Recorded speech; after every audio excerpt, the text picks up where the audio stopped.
Did you hit it? I hit record. Oh, I know. You gonna close the music? No, I'm not. Close the music. She said close the music. I love I'm it. so old. This is not her country. But I'm cool. I'm old, but I'm cool. With a cougar on my sweater. I love that you said close the music. Yeah. I love it. I know. I'll be the uncool person tonight. You be the fly person. No, you're so cool. You're so cool. Welcome. Hi, Marissa. Lovely. This is take what, Ellie? 500. I know. So if our energy seems a little manufactured, it's because we've done a lot of takes, but the devil is working tonight and we're going to push through. We still have a pulse. I'm still excited, Me believe too. it or not. I don't Me know too. why. Me too. I know you look giddy, so I think I definitely think I'm smitten with us. All right. Let's do this. Welcome to our premiere episode, ladies and gents. I am excited. Are you excited, Marissa? I'm very excited. I'm thrilled. I'm so When I was a teacher, we used to snap it out when we were excited because we couldn't be too loud. Oh, all right. Okay. Ooh, excitement. Ooh. I see you. I just get butterflies. Like Yeah, I me really too. get like little tickles in my stomach. I don't know why, but I still do. Because we're passionate and excited about it. I think so. I our think baby. so. It's a good space. I love this space. You know why? Because I feel like I can tell you any effing shit and it would just be received. You can tell me any effing shit. What the hell is an effing shit? Sorry. I feel like I made up a just Okay. Oh, So you swear. You just lost points. I lost points with saying close the music, and you lost points with saying effing shit. Effing shit. It's a whole new swear. Okay. In my head. You don't have to receive it. I receive my own shit. No, it's good. I received it. I felt the fire. Yeah. So this is our premiere episode. I'm thrilled. This is an awesome space to be with you, and it's safe and I love it. And I'm even more excited about our guests. Me too. Ladies, give me a beat. Issa, you know the reference. That was good. I know. Janet. Yeah. So I'm happy to be in the space with you ladies tonight. I feel like I'm on a date. We haven't been able to go out because of COVID, but you know, this is as real as it gets. I'm happy. I'm thrilled to have you ladies here with us tonight. And I always tell Marissa that I always seek for growth after like our episodes, like or during. Like I feel like every time we do this, something good comes out of it. And we may or may not be successful. Who knows, right? This is just the beginning stage of this journey that we embarked on. But at the end of the day, I'm just pleased to know my heart smiles every time I think about the fact that I feel like I grow with you deeper and deeper. And I just kind of get to know you on so many other levels that isn't available to see on a regular date. Yeah, this Drop the mic, Ellie. So I was not expecting that. That was pretty deep. But I love it. And I echo that. I mean, look, we don't know where this is gonna go. We sort of broke the mold, the traditional way of us living our lives.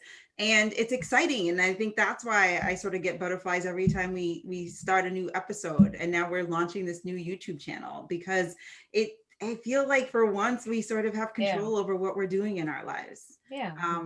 So yes, I'm so blessed to be in this space with you too. And with that being said, we cannot ignore the other folks who are joining us today. So Ellie, you want to do the round of introductions and then I'll kind of set us up for what we're doing today? Sure. Tonight. There's a lot of beauty on the screen tonight. There is. Yes, a lot of beauty. We have 3 lovely ladies with us this evening. 3 wonderful friends. We've known them for a lifetime. They each represent so much in our lives. We've shared so much with these ladies. And we're just pleased to have you guys here. I won't do a lot of intro. I'll let you do most of it as we share our stories. A lot of it will come through. But I'm just pleased to have you ladies here with us tonight. We have Kiana, Isa, and Tara. Just lovely ladies. They've accomplished so much. And they're going to be on our premiere episode, Breaking the Mold, just writing your own narratives. Yeah. And we've known them for so long. Yeah, lifetime. We've known them for so long, but I think kind of like what you were saying before, you could know someone for a very long time, but not really know their story. Right. And so I think that this is a great opportunity. And we specifically invited you ladies to be with us because, like I said, we've been friends for years, but you know, we all sort of started in traditional paths, whether it was career-wise, relationship-wise, whatever. But we at some point made certain decisions that we were going to take control and sort of pivot and break the mold. And so that's what we're here to talk about tonight. How you did it, why you did it, what it felt like, all of that. And what we want for our tribe tonight is just to know that, things may not have worked out the way you had planned, but it's okay. It's okay. And everyone here tonight can speak to things not working out the way they wanted to, but somehow finding a way. Yes, absolutely. Shall we just, I think we should define mold. What does that mean to you? I mean, that's true, because maybe we think that we broke the mold, but maybe we didn't. Maybe. I don't know.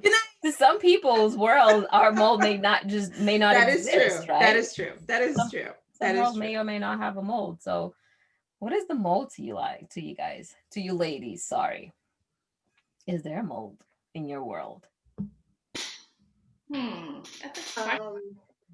mean, there's definitely a mold. I think.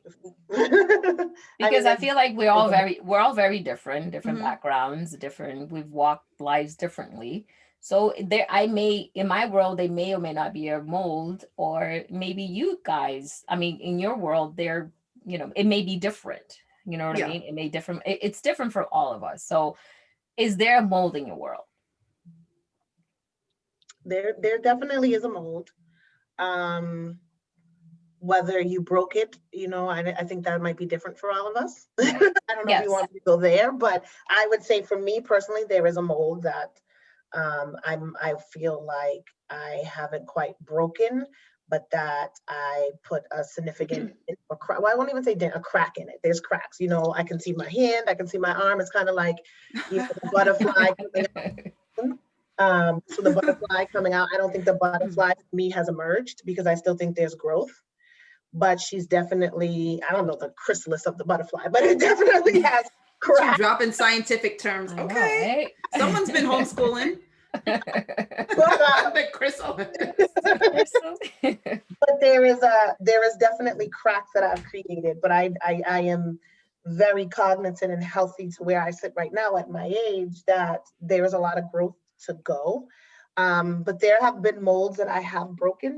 I was having a conversation with a really good friend of mine the other day just about parenting. And, it's funny when you're a kid, you look at your parents and you think they know all, they end all, that they're perfect, that they have all the answers. Now, sitting as a parent, we don't know nothing. We don't know crap. Right. And I don't care how many books there are to say how to, nothing tells you. You don't know what kind of kid you're going to get. You don't know. That I have two and I have to parent them very different. Nobody taught me that, and we were talking about, I feel healthy that I can say, how I was parented. I grew up in my grandparents raised me. My mom was young, but she was there. She raised me to an extent. I grew up in a very strict Baptist household, and, the hard hammer, there were certain ways you had to act and certain ways you had to be. And, trying to move that now to my children now, it does not work. And it's healthy for me to say, how we were parented might be a little fucked up. I take a lot of therapy to fix it, but that's healthy that I can say that. The enemy wouldn't be able to say that. And I would say break that mold that I'm not going to do with the generation before me did with my kids. I know better, I've learned better, and I should do better. The other example I would give is, growing up in a Baptist household, you know, you couldn't do anything or you were going to hell. You know what I mean? You go to hell, you go to hell. You're going to hell. Everything is going to hell. Just stay out of hell and you'll be good. You'll be on the righteous path. Hell. And that was really honest, Marissa, but that was the thing. Stay out of hell. That was in your brain, like you were doing something bad, especially with body image. You know, I think if we all go back to that 12, 13, 14-year-old self when hormones are running and you're exploring, you don't want to hear if you do this, you're going to hell. If you do this, it's not natural. And I think right now it's taking you to the, like, there's a lot of women, especially women of color, who sit there and think, what I do, if I touch myself, if I try to explore myself, or just understanding myself, if I'm okay with my sexuality, it's not healthy. I'm not okay. I'm not normal, but you are. You are. And what they told you is not true. You all should be okay, because that's how you learn your wants and your needs and have a healthy sex life. And I think, you know, let's be honest. You want to have a healthy, fun sex life and not be miserable. And I think all women need to understand that and not be told, because I don't think boys, when they're growing up, are told you're going to hell, right? No. You go to hell if you play with it, right? Let's be honest. You know, it's a wide stroke. It's a generalization, but I do not think so. Right. It is definitely a generally. But how many of us have been told you can't do that? You can't touch it. You got to close your leg. You got to, it's just a lot. And I think that's a mold that I have broken, but it took a long time, and I'm trying to break in the young girls that I talk to. But I also know that there are things, you know, there's so many things that are so subscribed in your head that it takes so much to just get rid of it. You know what I mean? To get out of that mold that you were shrined into for more than half your life. So I still think for me, it's a growing process, but I'm happy to know that I am recognizing it, that it was a mold. I think the first thing is you have to recognize that it was a mold in order to be able to break it. And I have recognized that there have been several molds that I have been living in and going through the process of breaking it. Can I ask you something? You can. Do you think you'll break that mold with your daughter in terms of like the whole body image talk what you just dropped on us, which I think is, you know, pretty enlightening, pretty fabulous. But do you think you will do that with your daughter? I think I would. I think they'll take up, let me just be honest, this is safe. Yes, please. A lot of shots.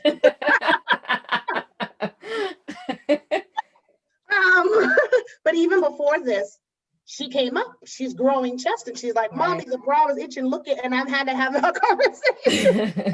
Like, okay, but I do. I have to. That's something that you're breaking. You have to constantly talk to yourself. You know, I know what you're doing and you want to secure them and you don't want to hear that you're doing things, but you have to know you're trying to teach her to be healthy, have a healthy life. So I do think I will break that mold with her. I do. Because I don't ever want her to feel like she's not normal. That's not a good feeling. I think, you know, I see Tara shaking her head. I think we all know what it's feel to be told what you're doing is not normal, and you don't understand that at 13 and 14 because it is normal. That's shame. That's shame, right? Everything you're talking about is shame. It's so true, because like when you think about, like I think about some things, you know, that I was, you know, like don't put a tampon on because you're gonna lose your virginity. What? Like what? Like, it's like I'm like, what are you talking? You're like, one has nothing to do with the other.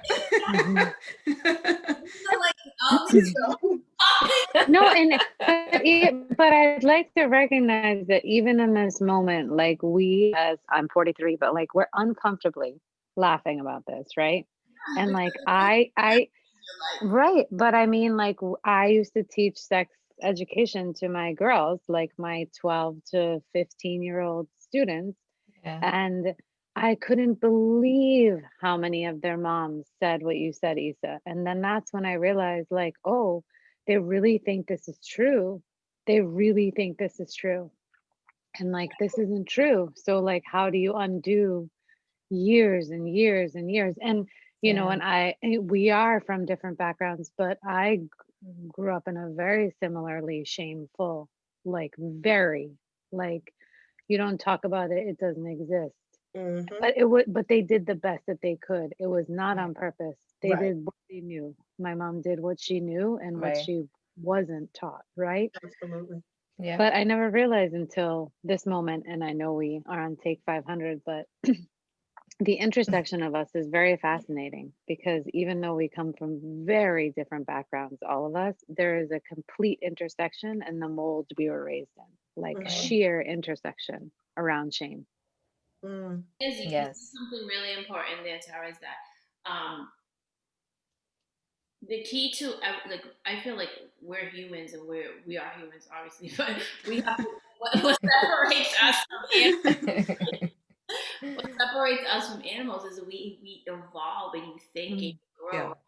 So like, like Kiana, like you making that statement, like you maybe remember the first time you had that conversation with your mom about sex, about your body, whatever, and you're just like, okay, let's not do that. We're gonna And then, I think about all these myths and things that we were. Oh my God! But at the same time, you don't hold. Well, I mean, I don't hold that anger or that whatever towards my parents and my grandparents, because guess what?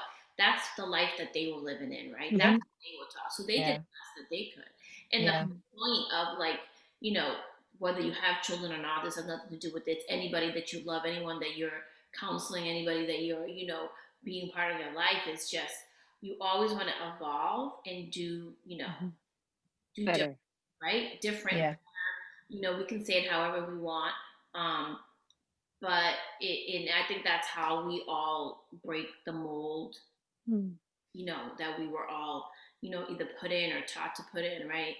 Ellie asked an important question, was like, what's a mold, right? When I think about me, what's a mold? It's like something that was pre-existing, right? It's there, right? It's fabricated, which means it's fabricated, which means it needs to be a copy of it, right? So the mold, it's a copy of a copy of a copy. So we all want to, they want us to become that, right? To become a mold. And I just lost my video. Hold on. We can still hear you. We can still hear you. Our other senses work. Yeah, the senses work. Technology. Okay. So, so I think that when you think of that word mold, it's like that. It's like a copy of something that's already was existing, right? And then but guess what? Molds are meant to change. Guess what? There's new products. There's new revisions. New. The old version is updated. So when I think about myself, there's certain things of the mold that it's like, I feel like sometimes I contradict myself. My son tells me this, Brooklyn tells me this all the time. And I'm like, yes, but this is why. And sometimes you live in two worlds, right? So sometimes I take some of the mold and I'm okay with it because it's who I am, it's who I grew up with, it's, what I know, and it's part of me. And then there's other things that I'm just like, no, that's I'm breaking this. This is it's gonna be different, when I think about it, just, growing up in a Dominican household, it was all about, okay, you have kids, you're married, you have kids, and that's it. You live for your family. That's what it is, right? So it's, on one end, it's good because you're taught, that loyalty to your family. Family is everything, and you're there, you're loyal to to a fault sometimes, right? That loyalty sometimes holds you back, and it holds a lot back, So I think the way that I broke the mold, that I just was like, okay, I know what I didn't, when I saw how I was growing up and what was in my surroundings, I know that that's not what I wanted, right? That I wanted more for myself, whether it was, teen pregnancy, or whether it was just, not going to college, or not getting a trade or something, not evolving myself, just staying stagnant. So that's one thing that I always knew that I wanted to do more. And, in our culture, it was always like, okay, what are you having kids? Or where's your boyfriend? Like, or where's your man? I was like, something. It's like, oh, so wait, what are you doing? Like, oh, I'm in school. Cum laude. I was about that. It was, But where's your boyfriend? Nice, cum laude. Where's your man? You married? Where's your man? Right. Yeah. And then once you get a man, it's like, when are you having kids? Where's your kid? Where's your kid? Where's your second kid?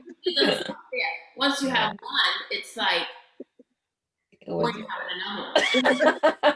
Yeah. It only takes one child to 7, only one. So it's like, we have, as women, we get so much pressure on us all the time that like if you do not block out that noise, Yeah.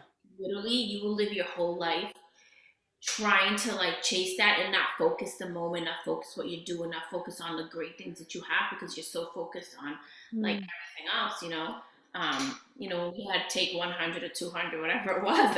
We had a lot of takes tonight. I would walk into a party even now, and if I walked in, without Brandy, they would be like they'll say hi to me, but then it's like, where's Brandy? Where the kids? With this? Yeah, yeah. Me, like he's not here with me now, so Right. It's just me. Yeah. Just me. But so it's one of those things that it's you always live with this tug of war of holding that mold that you come from, Yeah. out of it, and then at the end it's just being okay. Yeah. Mold, or maybe it's always was you. Do you know what I mean? Whatever. I love that. You just have to be okay with it and just unapologetically you. I always tell people that just be you. As long as you're not disrespecting people, because I'm big on that. Don't disrespect people, and there's certain codes that you follow, right? But other than that, like you have to be you, and like I said, nothing ever goes according to plan. Like I wish I could find somebody who's like, okay, this was my plan, and boom, boom, boom, and executed it, and it happened perfectly. Yeah. Because and if that happens, then it's probably 1 in a million. I don't know. Yeah, bravo. Good for you. Move on. Yeah. Do you feel like you struggle between the two worlds? Like, do you feel like you're being pulled between your Dominican heritage versus just being in America? Obviously, you're in America and you've been Americanized in a way, and you have American friends. Do you struggle between the two worlds? Yeah, something, I struggled with it for a long time, and then I just said to myself, I'm both, and it is what it is. Yeah. And like, you can't tell me I'm not Dominican enough, and you can't tell me I'm not. That's what I'm. Yeah. Right. And I try not to do that to Brooklyn because I'm always like on. Your son. Yes. People are like, what do you mean, Brooklyn? Now we're in the location? Just to clarify. Your child. Okay. I love you viewers who don't know that. Brooklyn. His name is Brooklyn. He's 14.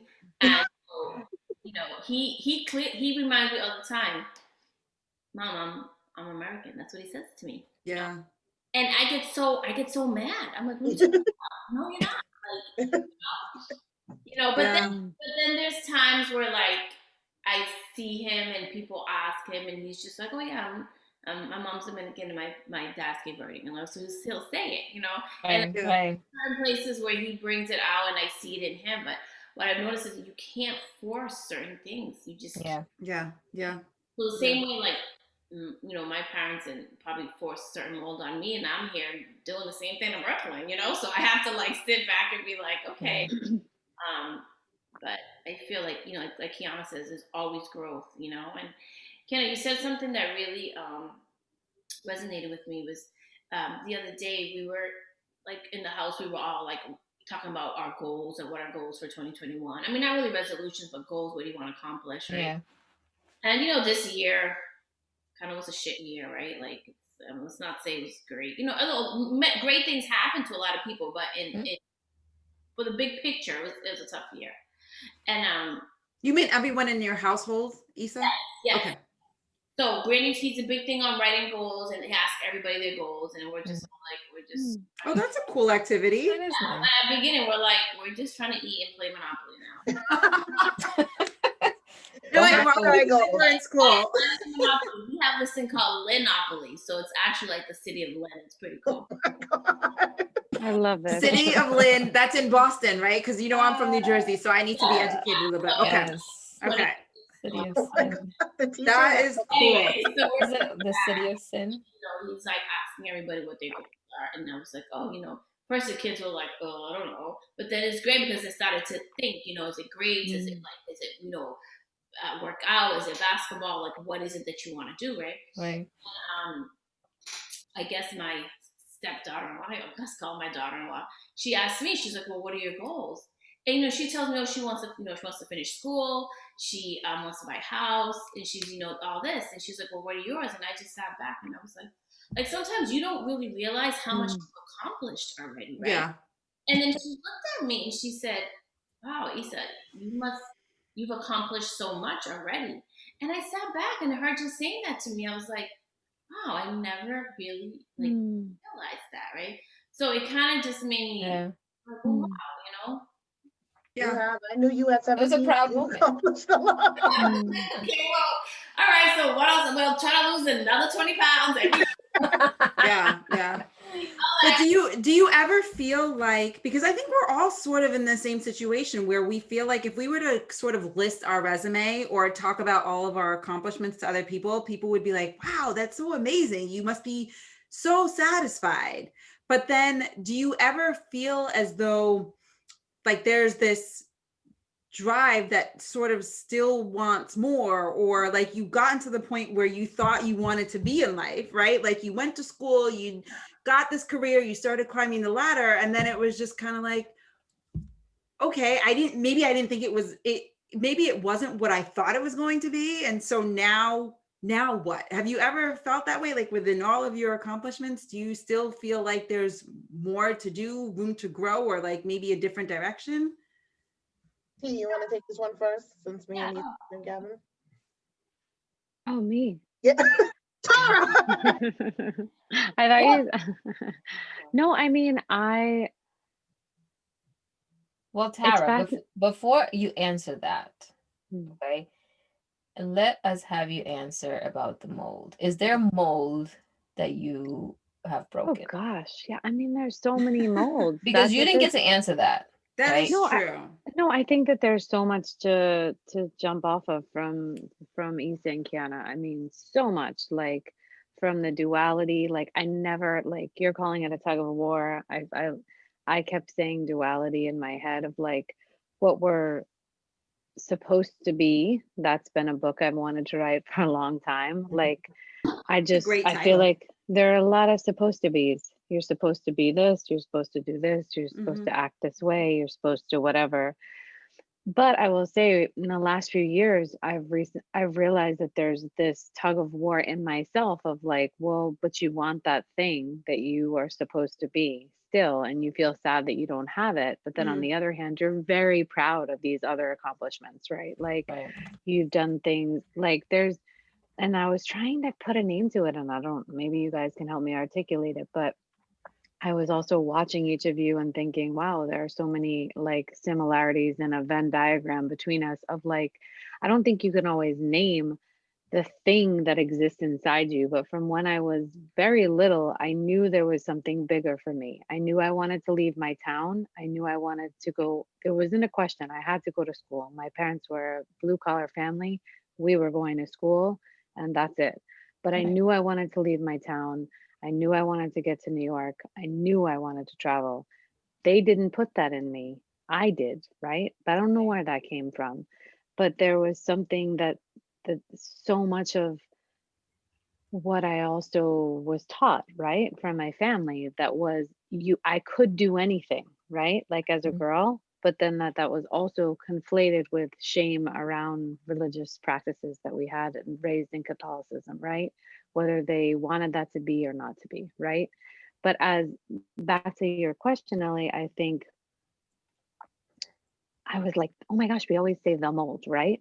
But it's not the mold. There's like a million molds, right? Like there's a mold for the gender stereotypes around women. There's a mold around sexuality. There's a mold around work. There's a mold around travel. There's a mold around your background. There's a mold around, institutional racism. There's molds around everything, right?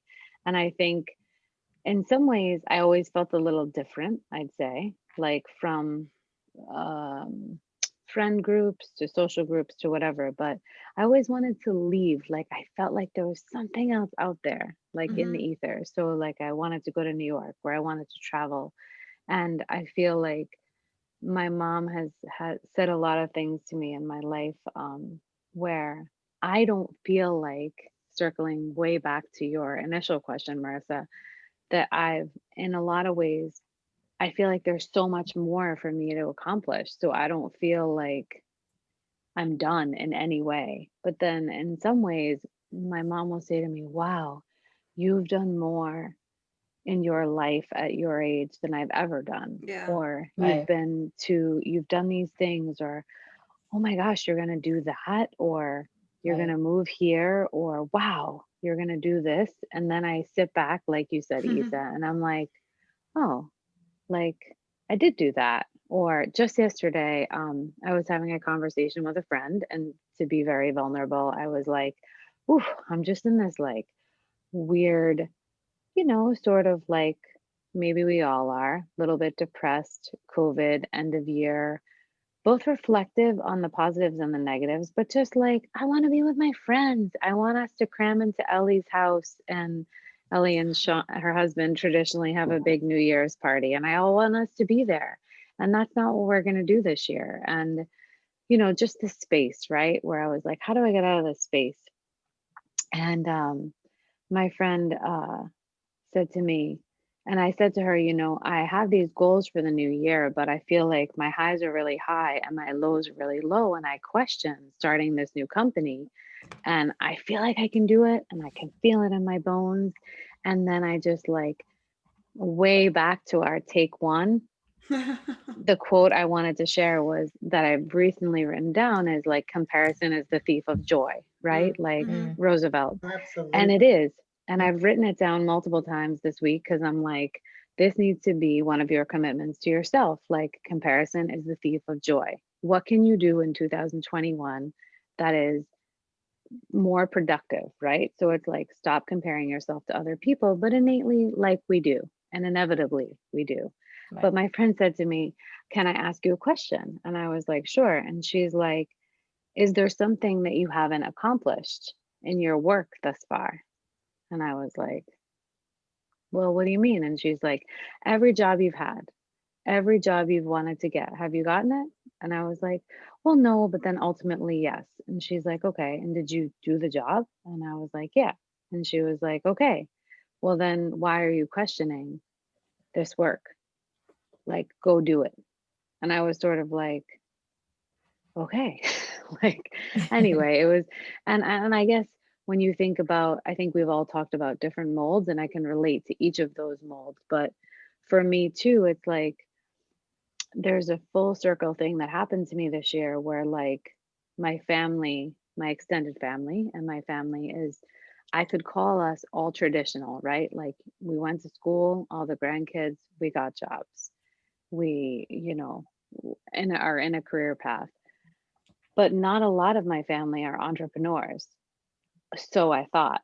And then I looked back recently and I was like, oh my gosh, all my uncles are entrepreneurs. Like like some of my aunts are entrepreneurs. Like people in my family are super creative and they're all breaking the mold. They've all broken the mold and sort of formed small businesses and like made it.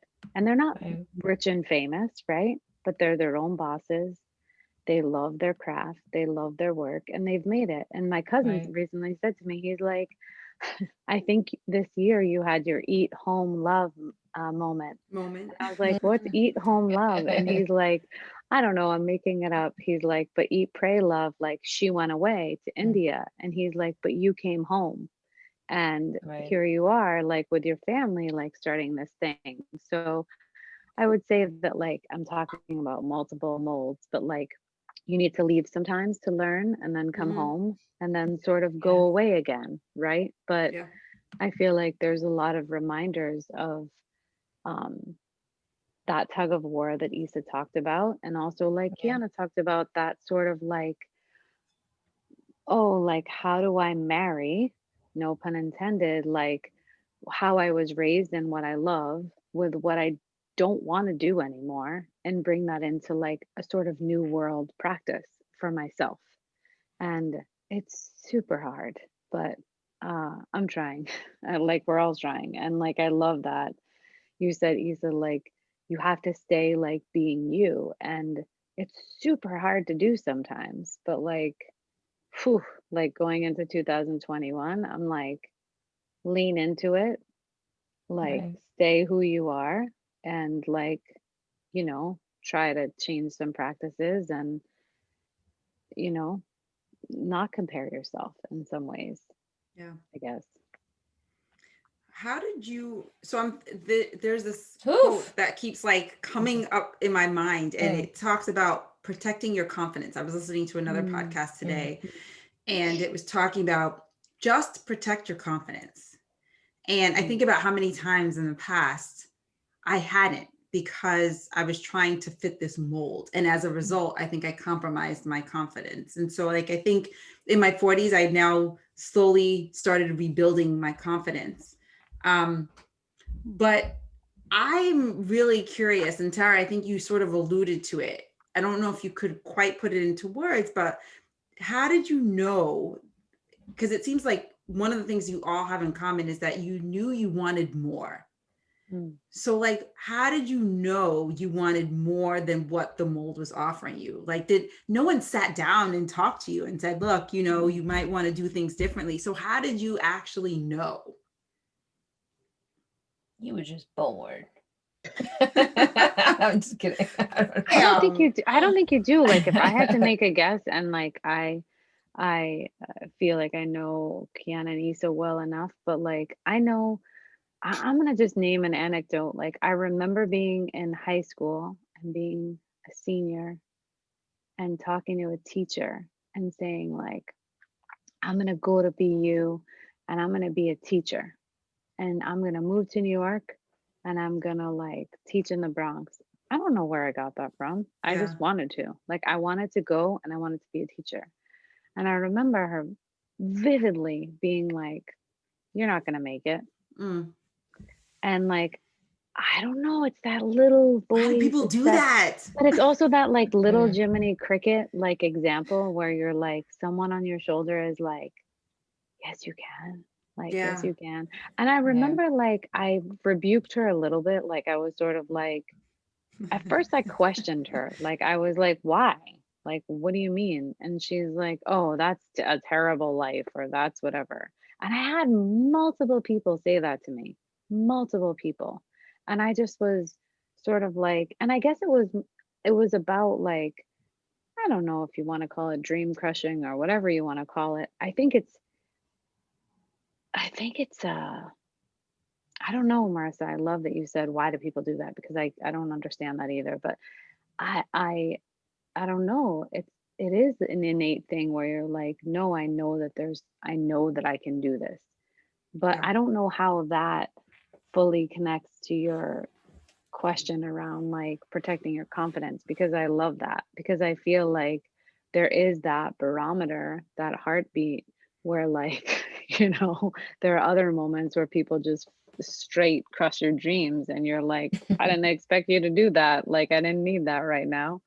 But then I will say, like, I think it's persistence and grit, all those, I don't even, adjectives that are colloquial that I don't want to use, but there is something that I think has our families, I would also say, probably have in common in that Venn diagram of like, work hard and like you can do it too, right? Like, there was always a grit in my family of like, yeah, just do it, like work really hard and go after it. So, but I don't know, like I'm still learning. I love that you said that about protect. I'm so learning and to protect my confidence just this year. And I'm watching myself be like, why are you doing that? Why are you saying that? Like, very recently.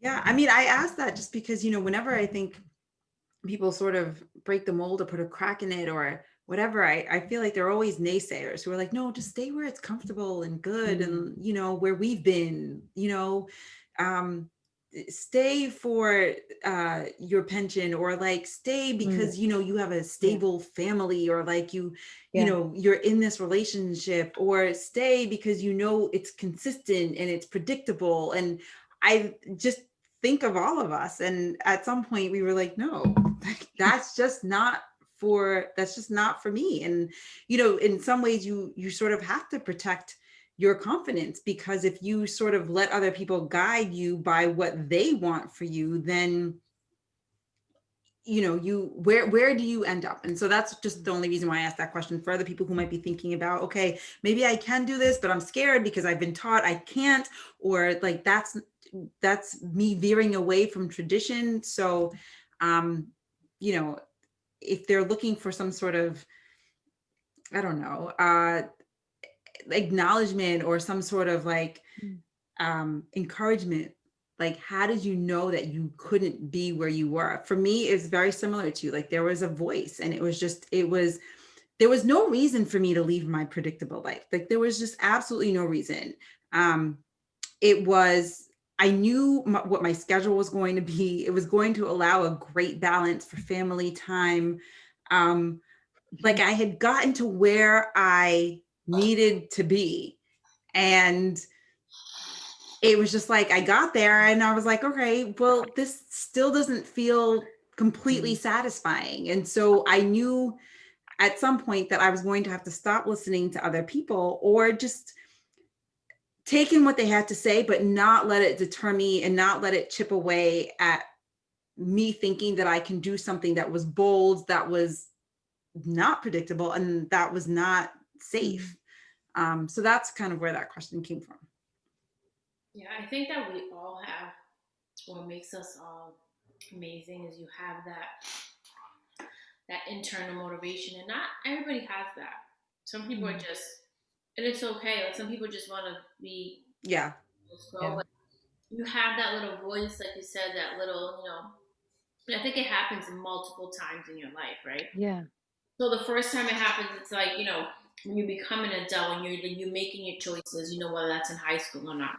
For me, I looked around where I was being raised and what I saw, and I was like, okay, I want more. That's it. I want more, point blank. And there's nothing wrong with wanting more. People will, talk shit about you. Oh, she's bougie. She thinks she's all that. No, I don't care what you think, and I don't care. I'm doing me. You know what I mean? Right. Like, until you get to know me, like, don't talk shit about me, right? Right. But you have that thing, like, I want more, I want this. And sometimes you don't even know what that is until you're exposed to it, right? Right. That's a good point. Exposure. You need exposure, right? And I think that from a lot of communities that we come, and that exposure can be anybody. It can be a mentor. It can be something you saw on TV. It can be like a nonprofit program you was in, which is why I always give back to programs that helped me along the way, right? So I think about Girls Inc., why I always was part of that, because they gave me exposure that I didn't even know. Like, I never left Lynn, or I went to Dominican Republic, and that was it. Like, I didn't even know. I didn't even know Bentley existed, the school that I went to, because I never went down Route 128. I would go down and be like, what are all these W's? Like, seriously, I just Route 128. I just love that you said 128. I know. So, like, I'm completely removed from the state. Sorry. So explain to me Route 128. It's like, let's say you're from Brooklyn. I was like, what? Where are we? What's a known Brooklyn route? Well, no, like, all right, Marissa, right? You're from, like, let's say if you never left Brooklyn, right? Right. You never knew. It's so easy to not leave Brooklyn. It was not in Brooklyn, right? So if you didn't know other things existed in the world, like, what if you never even went to, what if you never even went to Manhattan and you never went to the museum? Yeah. And there's so many kids. No, that's real. That's very real. Yeah. Like, I have an aunt that lives in Washington Heights that she's been in New York for like 20 years, and I was the first one that took her downtown on the train. She never left. Yeah, I believe that. Yeah. So if you think about it, it's like, it's exposure. So when you see exposure, all of a sudden you want more, whether that's travel, whether that's whatever. So for me, it was, that's a very good point. An opportunity to get that exposure, and then once you get exposed to one thing, you're like, oh wow. Then I get an internship, and I'm like, around business. Like, I didn't grow up like that, So you're going to company dinners, you're doing this, and you're learning how to say, I never forget. I always tell this story. I went to my first business dinner. It was in Boston. It was Abe and Louie's, and they come and they ask me, how do you want your steak? I was like, cooked. Nobody told me that it was like me, and like my boss looked at me like, I was embarrassed, but What the fuck? Like, How am I supposed to know? How do you think I want it? I mean, Isa, I'll do you one better to make you feel better. I Love that. How do you want your steak? I ordered the fillet mignon. okay. Oh. So these things, you know, at first when you saying the word like salmon, I'm gonna say salmon because there's an L in it. Why aren't you pronouncing the L? Like, come on, people, you know? So it's just things as you go. I love that. Love it. And then once you hit those walls or those like moments, you're like, okay, Yeah. I'm gonna be in this world, whatever I choose, I need to learn about it. I need to, you know, it's not forgetting who you are or where you come from. That's not it. But let's, you know, you gotta be, you need to know how to think. Yeah. I think that's a new episode. You need to know how to order your steak. I know. I wrote down, how do you want your steak cooked? My boss, because if I was a boss, I would have helped out. I'm like, okay, well, do you like your, you know? Yeah. Exactly. Then it would have been like, oh, you know, okay, oh, you mean you like yours well done, you know? And Yeah. right, and that would have saved me from that embarrassing moment, you know. I mean, I'm sad for you for that moment, and I could take a guess at the demographic of your boss, but I won't. I'll hold my tongue. And I was like, so next thing you know, I'm asking him, what do you mean? Done. It's not okay. It's not okay. And then like I would see everybody's steak coming. It was like blood coming through. Red, yeah. Like I'm not eating that. That's not how our meat was cooked, like always. Right. And so you know what, Isa, That's this why is you full said circle. cooked. You exactly, Ellie. You were correct when you said I'd like my. That's what I just cook it. Take the blood away. I don't want to know it was an animal. Isa, that's the perfect answer in the end. Wasn't hers. That wasn't about steak. No, it wasn't. But it was like, how did you know, right, that you needed to sort of go beyond and break the mold? And then it's also like somebody will tell you can't do something, and all of a sudden, yeah, I hate that. You know, like my guidance counselor was like, "Why do you want to apply to this school?" He's like, "Why don't you just go to community college and then transfer?" Which there's nothing wrong with that, but guess what? That's not what I wanted to do. So, protect your confidence, girl. Yeah, I think doubt and exposure kind of sets fires behind people. Yeah, it does. You know what I mean? People doubting you, like, oh, you can't do this, or blah blah blah. You're not good enough for that. You're gonna fail, and you have to be this a certain individual to want to pursue that. And then also exposure, like you said, you know, a lot of people haven't left their little the opportunity to do that. Their little cultural bubble. Yeah. Thank you, Key. So once they're exposed to like more, it's like, yeah, I want more. I didn't know more existed. I just thought I just like what I lived in, that was it. But once you expose someone to more, and if they're that particular individual, they're gonna want more. Like now I feel like people who want more aren't necessarily born. But I feel like once they're exposed to it, there's like a spark that happens. There's a spark. connection. They're made right there on the spot. I just made, because I exposed you, I made you in a way. So it's kind of like, yeah, I want that. Yeah. Even though you didn't have the fire, but once you see it, yes, it's born right there and then. So, you know, doubt and, you know, exposure, I think are. And then when you think about your own family's journey, right? Yeah. Especially if you come from, you know, any family, but especially like my story, I think about immigrant family. I think about my parents that left everything they had to come to a place that they didn't even know the language. Like that's like so bold right there to be like, I'm new there. And then, you know, to see like my parents focus on education and, you know, and this generation is very different, right? Because I feel like some of them just don't have that, they have different motivation, right? Yeah. For us, the only way to go was either you went to school, you didn't. Like that was it. Like for our generation, that's what it is. You went. Now I think because, you know, times have evolved and, you know, the economic system is different. The skills, the trades, different things. So going to school is not the only way to be productive in society and to be, you know, but again, it's all about, you need to have something where you can be proud of your skill. It doesn't matter what it is, right? And you take that and you take ownership of that, and you take that to like as far as you can go, right? But you own whatever that is. Right. And I think that's something else that pushes you, that little thing that pushes you inside, you know, that I want more, I want to keep on going. And you know, and not necessarily like a lot of people when they think more, they think material things, they think you know, money or things like that. But there's so much more in the word more, right? You know, it could Yeah. be peace, it could be just health, it could be, um, you know, spiritual, you know, it could be just you knowing that, you know, your whatever your role is, you're gonna focus on that and, you know, be the best mom you can be or the best teacher you can be, whatever that is, you're gonna just take that and that's more for you. You know, everybody defines what that more is. Yeah. You define your more. Yeah. You don't let people define what more is to you or society define your more. Because that's when you fall into a mold, right? It's like I don't want to be stuck in that. Like I want to create my own space where I define what more is to me, right? Like it's not one size fits all. Yeah. More is different across the board.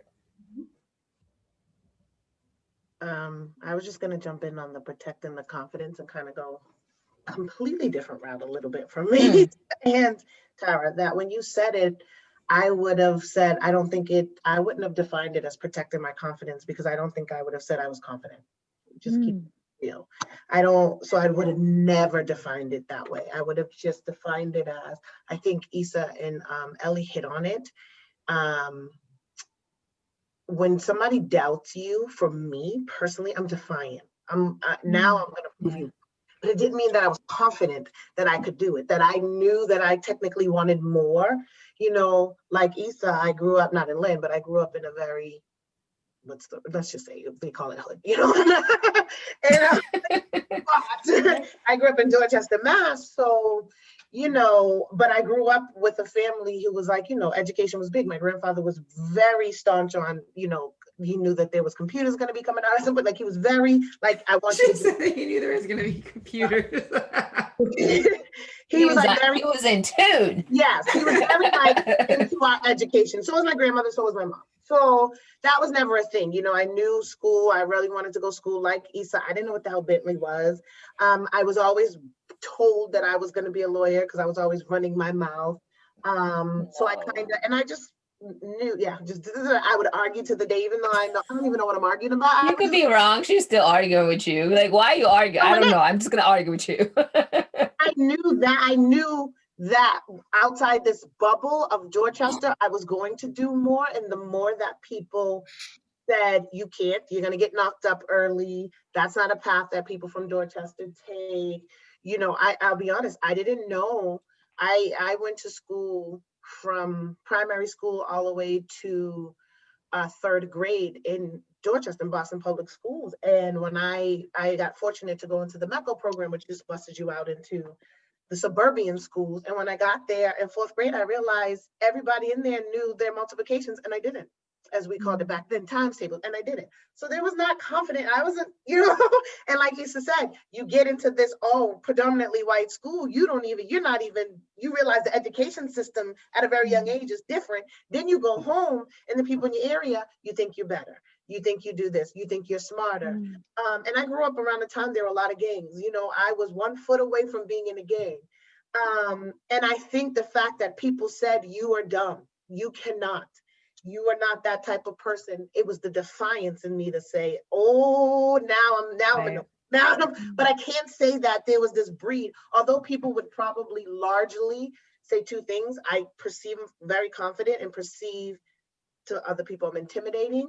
It's funny on how much insecurities people don't realize that I actually have. You know, I also grew up. So when you guys were talking about mold and all that stuff, I kind of wrote down, there's a mold we create for ourselves and there's a mold that people create for us, right? So those are two different molds you have to break. And so when you asked the question of confidence, it came, one of the things that said that I was thinking about was confidence. Because a lot of things, I grew up in the age, and it still happens now, but colorism, color was huge back then, right? And I am a dark skinned woman. And we were not popular, right? We were not the cute girls. We were not, dark skinned girls, were the ugly ones. People wanted, people took stuff. And that got so consumed in my head. And then I went to college, and I, met with Issa and 2 other girls. And I always vividly remember that when we would go out, okay, yeah, I will make a caveat that I did wear cap suits, but ignore that. I know. I was like, are you gonna bring up the cats? Deanna's just like barreling through that part. Wow. The only reason why is I always remember that it would always be Issa was the beautiful one. Sophie, a friend of ours, is different one, was the gorgeous one, and Tisha was the pretty one. And they largely are lighter, much shades lighter than me. And I was always the sexy one. Nobody identified my face. It was always my body. And I found myself playing in that mold. You know what I mean? Very confident in the body that I had. I was a track star, so I was very confident. I didn't really think about what kind of body, I wore what I wanted. You know what I mean? I would say that, confident in that, Marissa, but I didn't realize how insecure I was about my complexion. Okay, so say more. How did you play into that? The body part? Yeah. That I played into it thinking if that's all they're going to recognize me for and not see beauty in my face, then that's what I'm gonna give them. You know what I mean?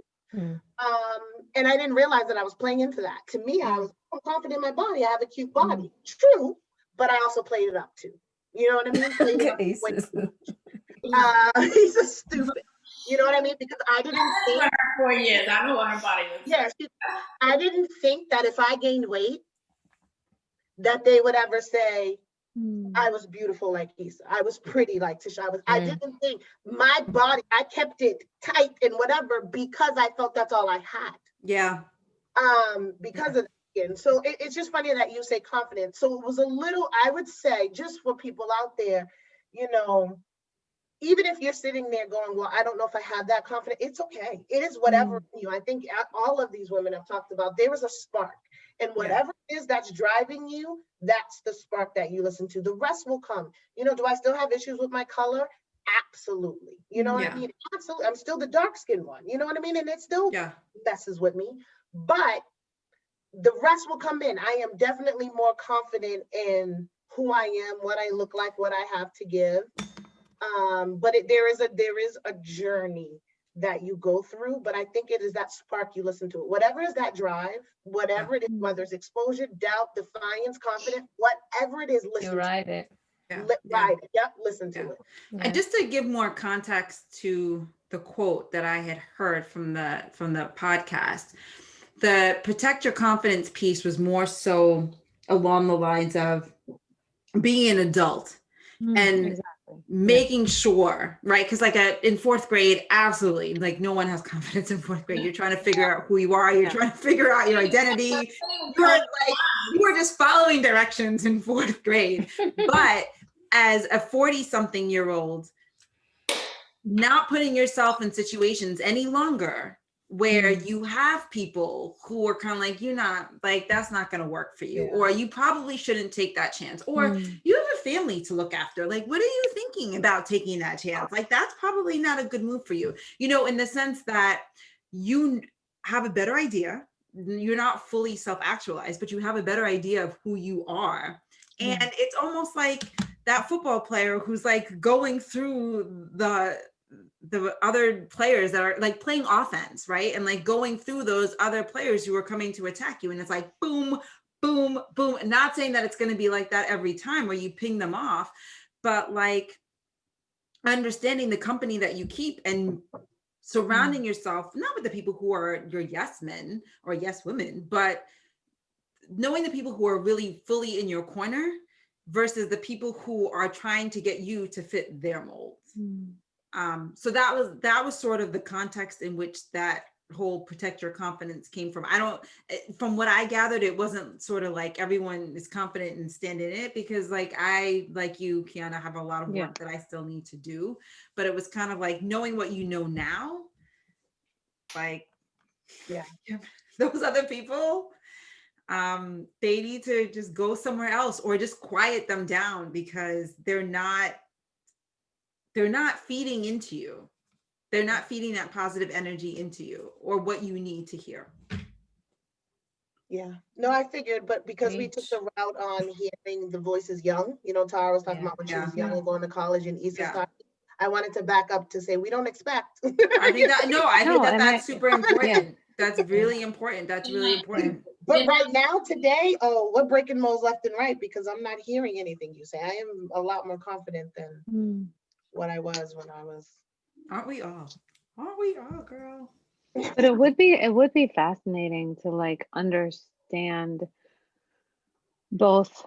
I mean, I tried to do that in like my graduate work, like to try to fully research like how do you teach self-esteem to like the middle of the middle, to like seventh grade girls, right? Like that was my research. But when I hear our conversations today, like as you were speaking, Kiana, I was like, oh God, like I'm working on my confidence every day. And like it's still like, you know, not where I want it to be. Or how do I, when I look at my nieces, I'm like, how do I have that conversation in a different way where they grasp who they are, but understand how to protect themselves, but understand how to, I don't know, sort of challenge the narrative too, right? Like, because clearly we did that. And I don't necessarily think, I think there were tons of guides along the way. But then in a lot of ways, I think we did a lot of it from our innate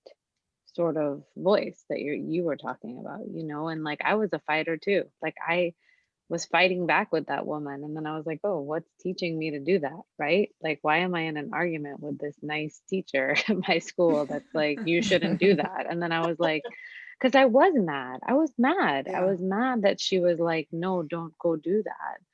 And it did make me want to do it more. But I don't want to. I don't want that to be the way for people in the future, I guess is what I'm saying. Like, do you ladies feel like you've arrived at a level of confidence that is somewhat satisfying to you at this age today? Or do you feel like you need a lot more to, I guess, be at that level? I think you can be like you're confident in certain things that you do, right? Not everything you do. So when you know you do something well, like you're confident of like of that one thing, right? Now when you transition, I just heard your chair. I know. your chair's it's just like your chair has something to say. When you I'm going with you. Sorry. When you go through like life transitions, every new thing becomes a new thing you have to be confident in. Yeah, right? transitions are hard. Right. So you transition to a new job, or when you know take that first milestone of like purchasing something. Also, you can't spend money, so now you have to be like thinking about that, right? Yeah. When you become, let's say, a mom, like you're like, oh my god, am I gonna be a good mom? Am I not? Or like, if you get into a new relationship, you're gonna be a good new partner, or you find new friends, whatever it is, like you have to like that comes like it just certain things are gonna come natural because it's just the human in you, right? That's just that natural instincts that you have that you're really good at something. But most everything else, it's like a learned behavior, and then once you get good at it, you're like, okay, I'm okay at this. Like starting to teach. When I started to teach, and I was like, okay, I'm good at talking. I'm good at presenting because I did that all the time. That's easy, but there's so much more to it, Yeah. And I'm like, oh God, I don't even know if I'm good at this, right? I was saying, what am I doing? And it takes time to do that. So like, you have to be patient with yourself. You have to, and sometimes so hard, especially if you're a go-getter and you're used to things coming. Yeah.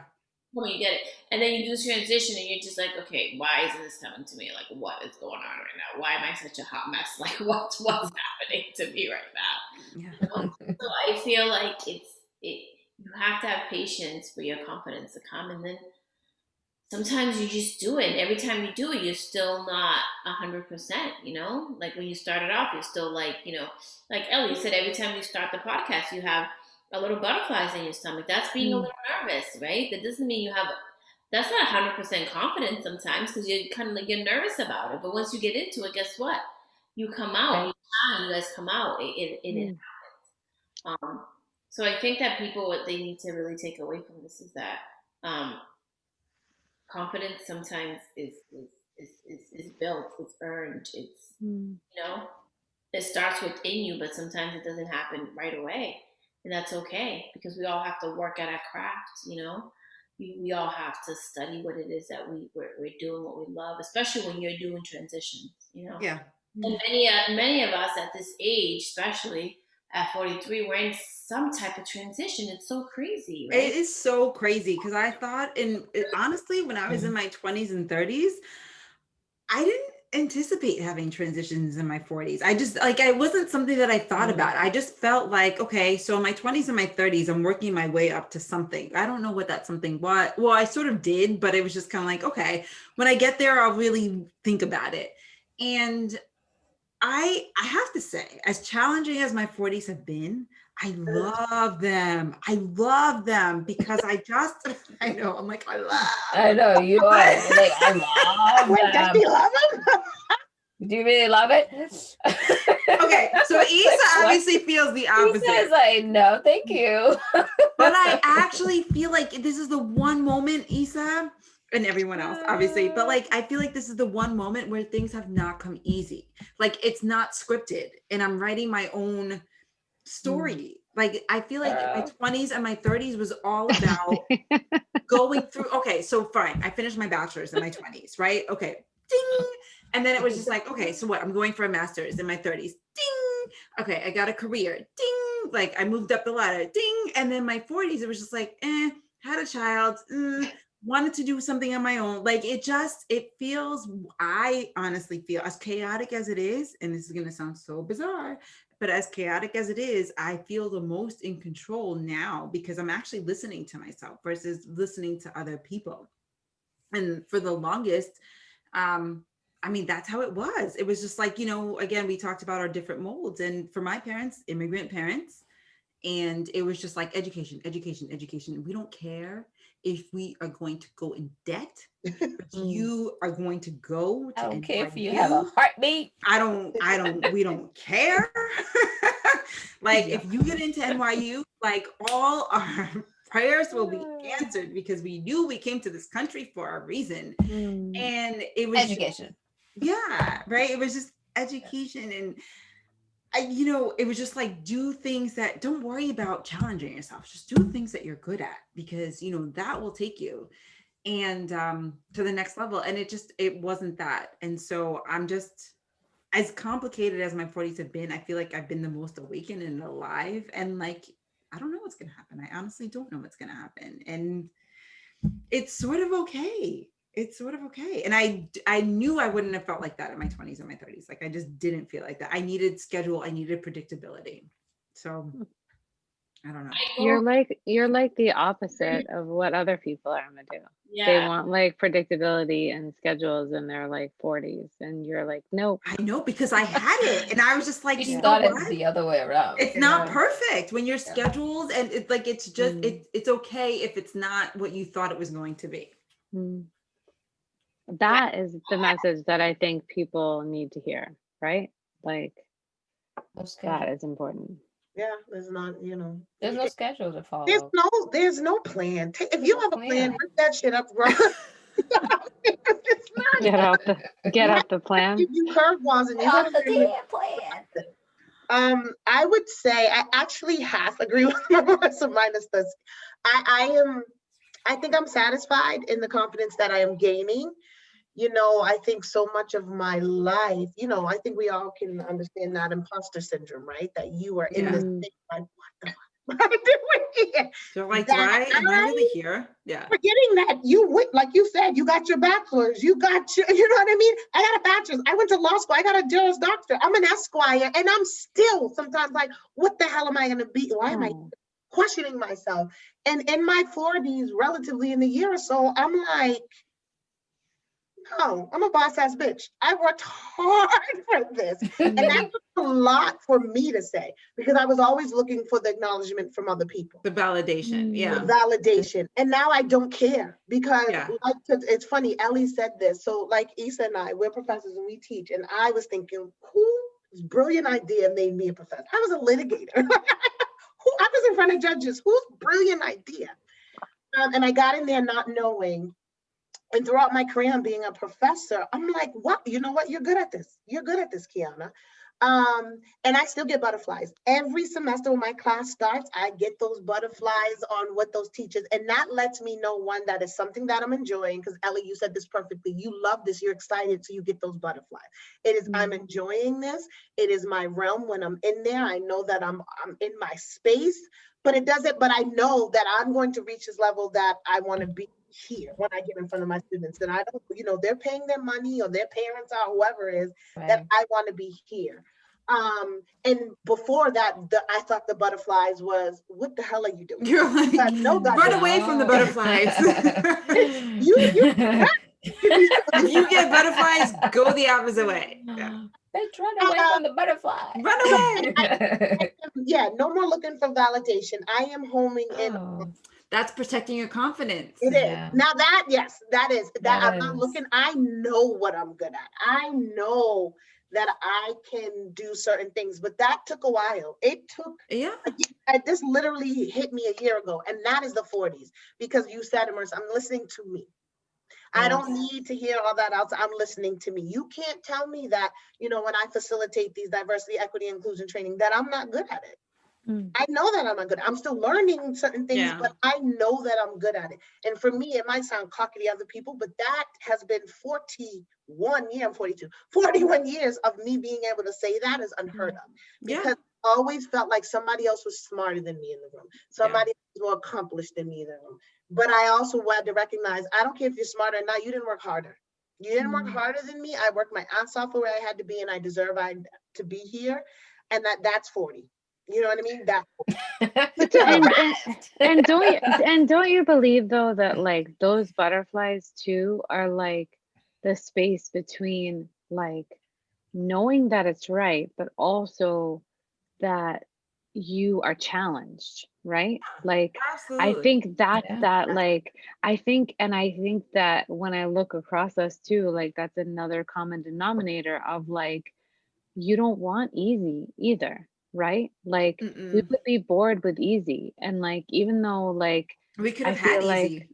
And I've had these conversations with each of you in different ways, more recently with like Issa around like I feel like my learning curve around like branding and merchandising. Like I recently was like, I'm a retail business. What the fuck am I doing? And like Issa will just like she's like this wealth of knowledge, and I just like leave conversations and I feel like incredible, but then I'm like, I know nothing.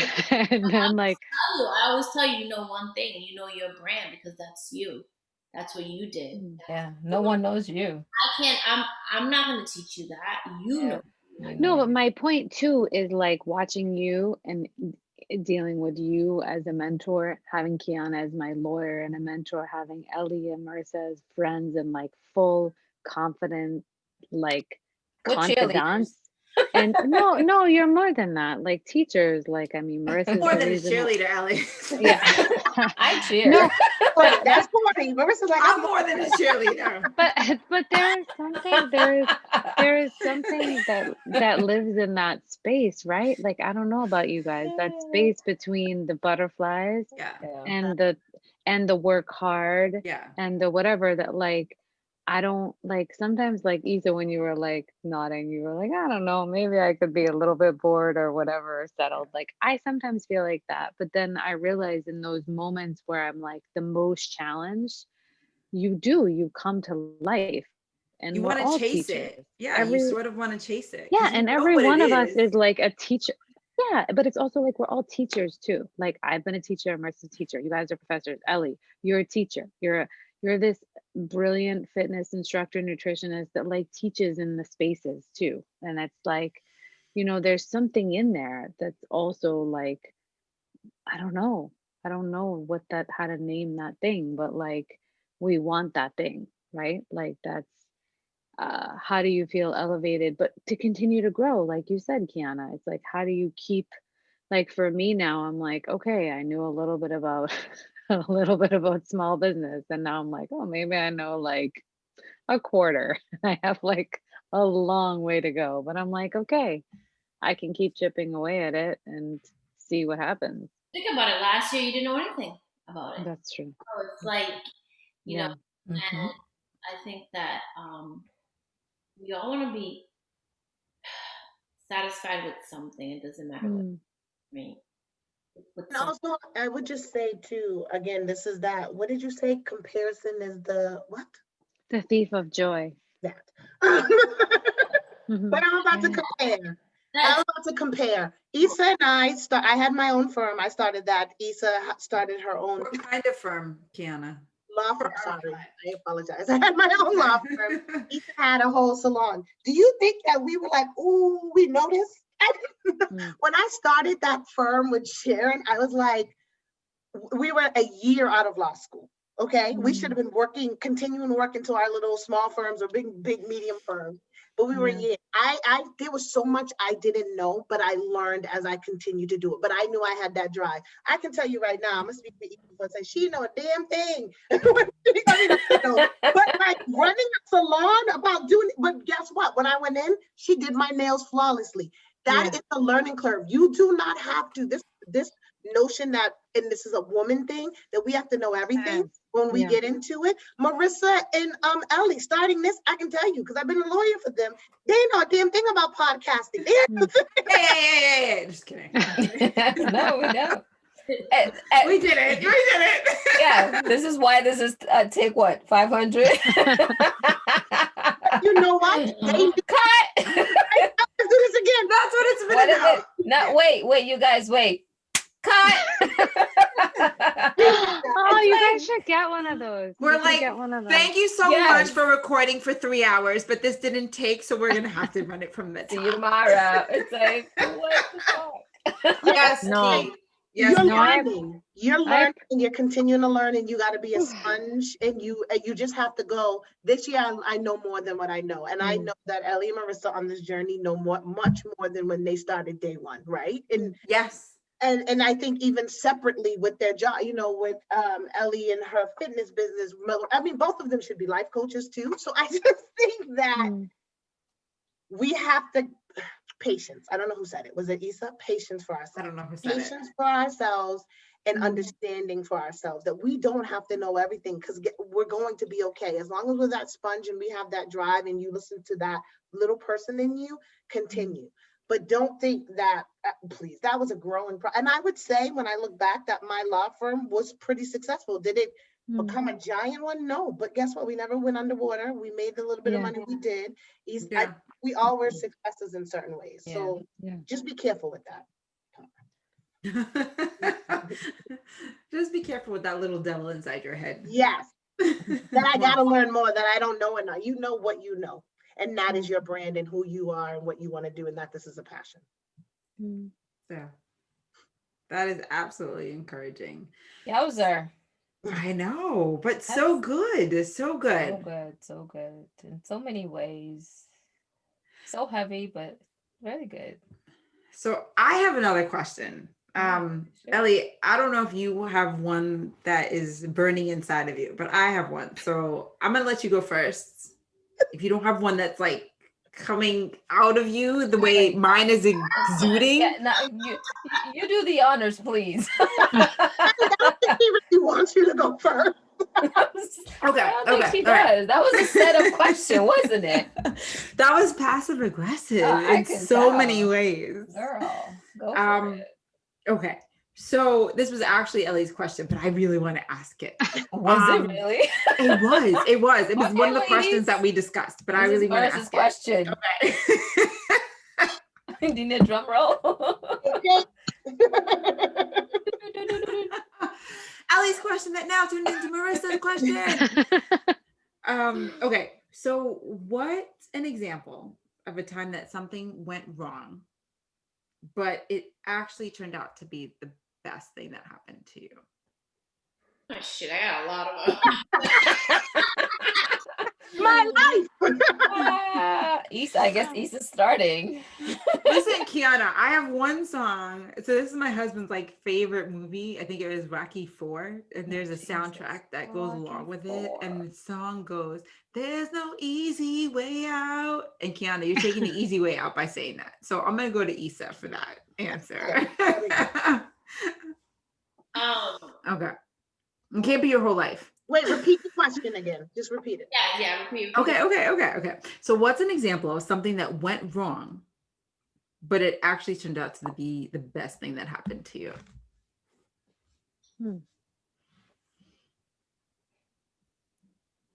Something you didn't plan on, but you decided to go for it, and it turned out to be great. Tara, I have a bunch for you. Oh, Yeah, Tara. I mean, Ellie's like, I have. Tara, so we can.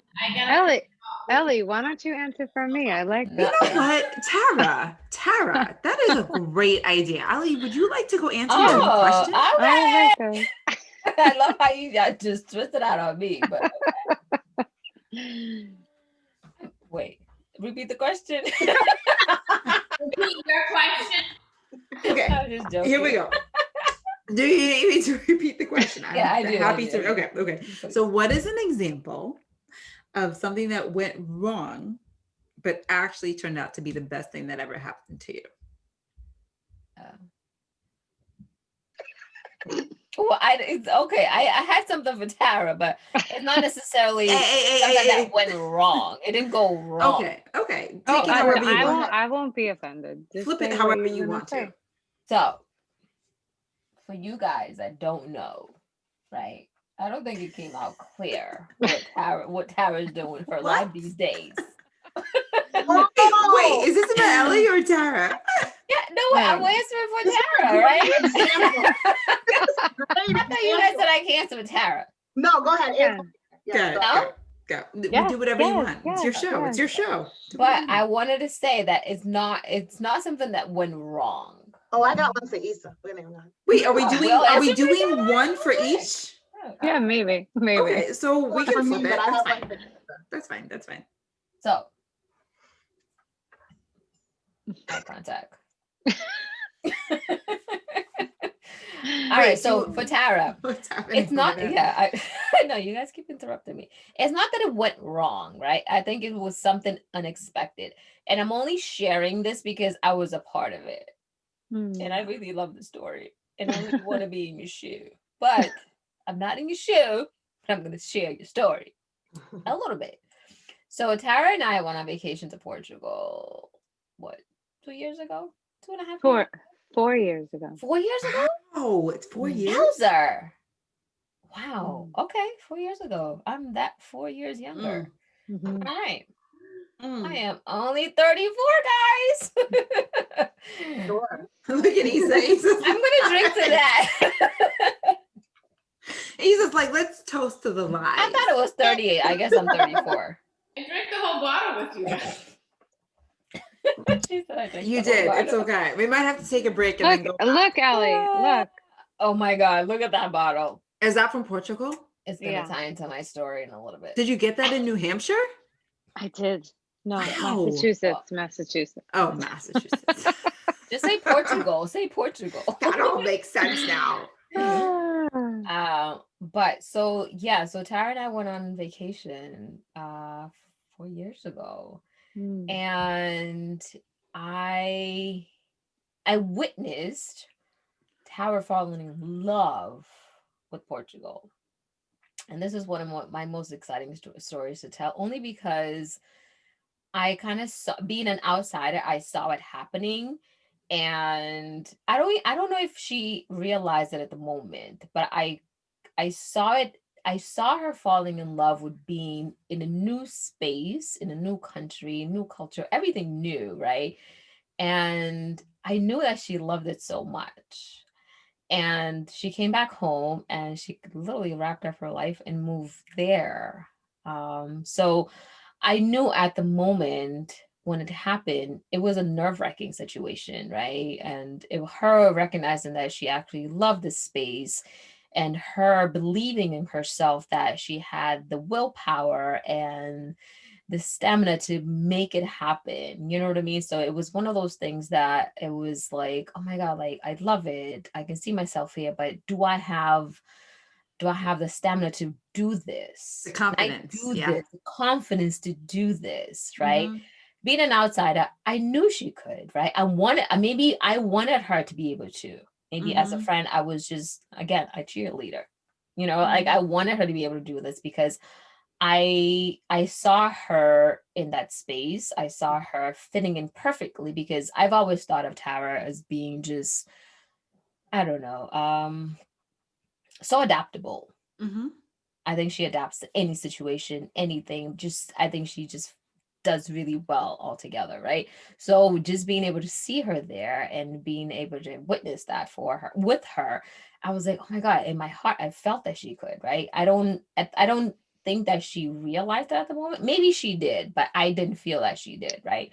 So just being able to, I know she's like, no, I don't think I did. But like I believed in her and I believed that she could, and I believed that I saw her in that space. And it was one of those things that I witnessed in raw, like it was just raw. It was just first time I saw it. I see it, like it's happening. You can do this, but yet she didn't really see it.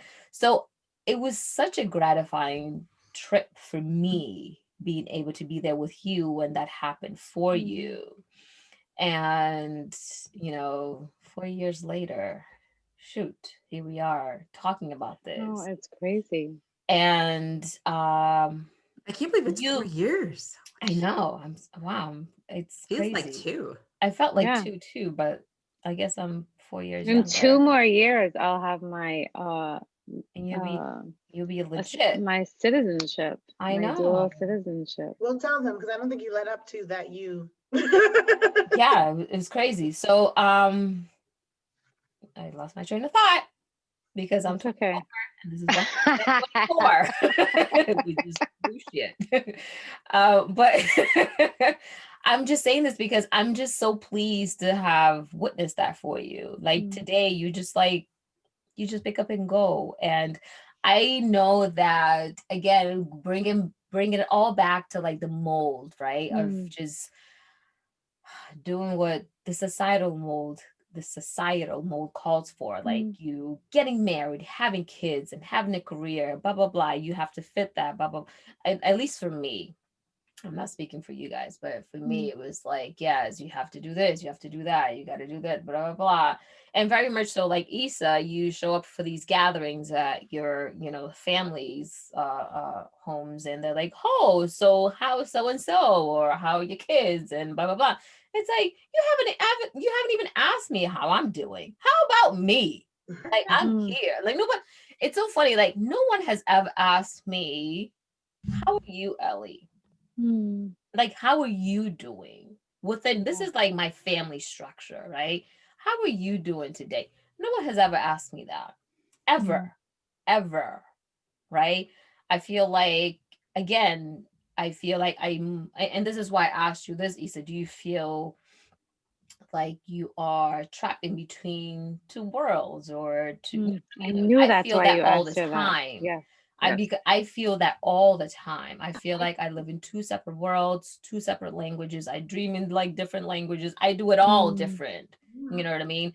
So, and this is where my question came from, because within my culture is like, shoot, like my grandparents or parents are always asking, hey, is your so-and-so okay? Have you served them dinner? But I was like, did you ask me if I ate? Like, if had I, like, I haven't eaten yet. Like, why am I serving anyone else's? Like, I haven't eaten. Can you ask me, have you eaten? You know what I mean? So and that was, the foundation of my question to you. So, with Tara, and, maybe, so I've fallen obviously into that mold and trying to break that. And then I kind of just turn around and I see you, and it's so like, it's so fresh, it's so different, it's so fulfilling. And sometimes I look at you and sometimes I wonder if you feel like the mold that you created for yourself is satisfying to you. You know what I mean? Like, are you riding it to its potential? Because we're so busy looking at where we are. And sometimes we look at our partners, and we look at our not our friends, and we look at our friends and how our friends are doing, what the lives that they're leading. And it's like, and sometimes we want that. And the friends that are actually in those shoes don't even want that. You know what I mean? I mean, that was such a beautiful line. Like, are you riding it to its potential? Like, I feel like I really needed to hear that tonight, because sometimes I do, like, it's really hard to be a 43-year-old, unmarried, without children, female, like, American in this world, and without crying. I've cried a lot this week. I'm not gonna cry tonight, but like, like, it's really hard, and it's really nice to hear someone like you, who I fully look up to, say, like, do you appreciate that? And each of you has said that to me, I think. But I think back to, like, rolling back to the supposed to be's and that tug of war with how you were raised. Like, first I was asked, when am I going to get married? And then it was, when am I going to move home from New York? And then it was, when am I going to have kids? And then it was, when am I going to move? Am I going to stay in Portugal forever? And, oh, you were there for a year after the first year. Not my family, they were very good, but like friends, even, they were like, oh, you were there for like a year. When are you moving home? And I was like, wow, this is how, like, all of you guys feel too, with like, when are you going to have kids, or you're another kid, or whatever. Like, we all have to deal with that. But I think that especially in America, like, as a woman, it's like, you don't, I think, a lot of times feel accomplished when you don't have those other things. And I think when I did go to Portugal, because you and Sean, Ellie's husband, told me to go, I was like, I fell in love with the place, and it was incredible. But it's hard because those old stories creep back, right? Like, they creep back into your mind of like, what am I supposed to be doing? Like, even recently, I just said to a friend, like, what kind of guy am I going to meet? Because recently I realized I really want to live between two countries. Yeah. And I don't know how one accomplishes that. I was like, I would love to live between Portugal and New York and Boston, right? Like, those three specific places. And someone was like, if you had your perfect life, what would you do? And I was like, I would be in Portugal most of the time. And I would be in New York like 2 months of the year, and home here in Boston with family. And the other parts of the time, I'd be traveling. And I would like to And believe you that would this, just take Ellie with you. yes. And I would like to believe that this, you know, this career, but then sometimes I feel like that's untenable, or like that Why? because I have a hard enough time, I think, meeting someone that Because I'm you're like, chasing this dream of this mold, this thing in your head on, and I'm taking away love because I think we all want to find love, right? So I'm taking that away because I think that's, yes, but yeah, I it's also not think about you're marriage, chasing yeah, this dream on, but in a way I think you are, like marriage and all that, and this kind of fairy tale that we create in our head.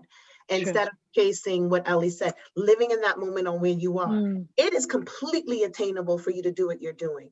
And hopefully while you're on that ride and journeying, you will find somebody to be like, oh, you're doing that, I'm doing that.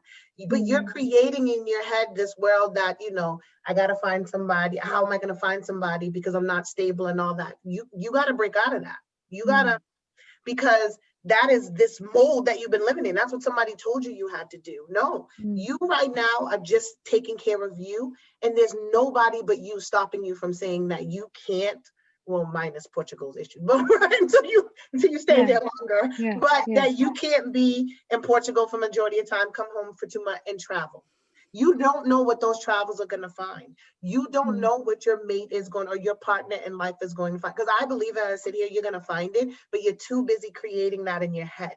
You got to get out, you got to break that mold and ride where you are right now, live the life that you are living right now and enjoy it. Because I'll tell you, like Ellie, I was like, yo, Tara went to Portugal. I was like, take me. Applaud. I bowed down. That's amazing. When I went and I visited her, and I was like, I want to stay here. I want to go to that, what was it, that Pink Summer, what that street was called? In the morning and like drink wine every day. Right? Isn't that refreshing? Please take me. When are you leaving? Those past Sunday? Saturday. Saturday? Sorry, Issa. They're so good. You know, and it's like we always want what somebody else has. Yes, that's what it is. It's so hard. That's what it is. And how do you undo like how do you undo this is my question to the group, if that's allowed. Like, how do you undo like not, I don't know, like it's hard to not like go to that place of like, what's the matter with me? Or like, why didn't this happen for me? And then recently I've been like, that's unproductive. Like you've also lived a very beautiful life. You've had a lot of fun and you're not there yet. It's not yet, it's just not yet for you. Like, I think but it's natural to go to that place though. So forgive yourself. We're humans. Yeah. Right? Forgive you. Know that you're going to go to that place and stop worrying about how do you stop yourself, but understanding when you go to that place, do it X. You said this is not productive. What's the what? Let me get out of this place. And to quote a rapper that I like, I have to say this. No, please. It's not Nas. It's J. Cole. Oh, wow. He says, "No one's life is better than your own." Nope. And that's it. That's what. Live in your moment. Live in the moment. Your life is your life, and you have to make it. And I think that none of our lives are perfect. Hell no. Like on the outside, everybody thinks, "Oh, this person's life is perfect. Oh, this is great. This is great."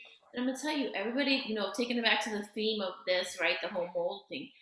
Everybody has their own mold that either they made or they made it. They're like, fuck, get me out this mold. Yes. Get me out of this mold. Yes. Break me free, please. This mold, I'm gonna go to somebody else's mold. Yeah. Do you want to switch? You're like, you want to switch?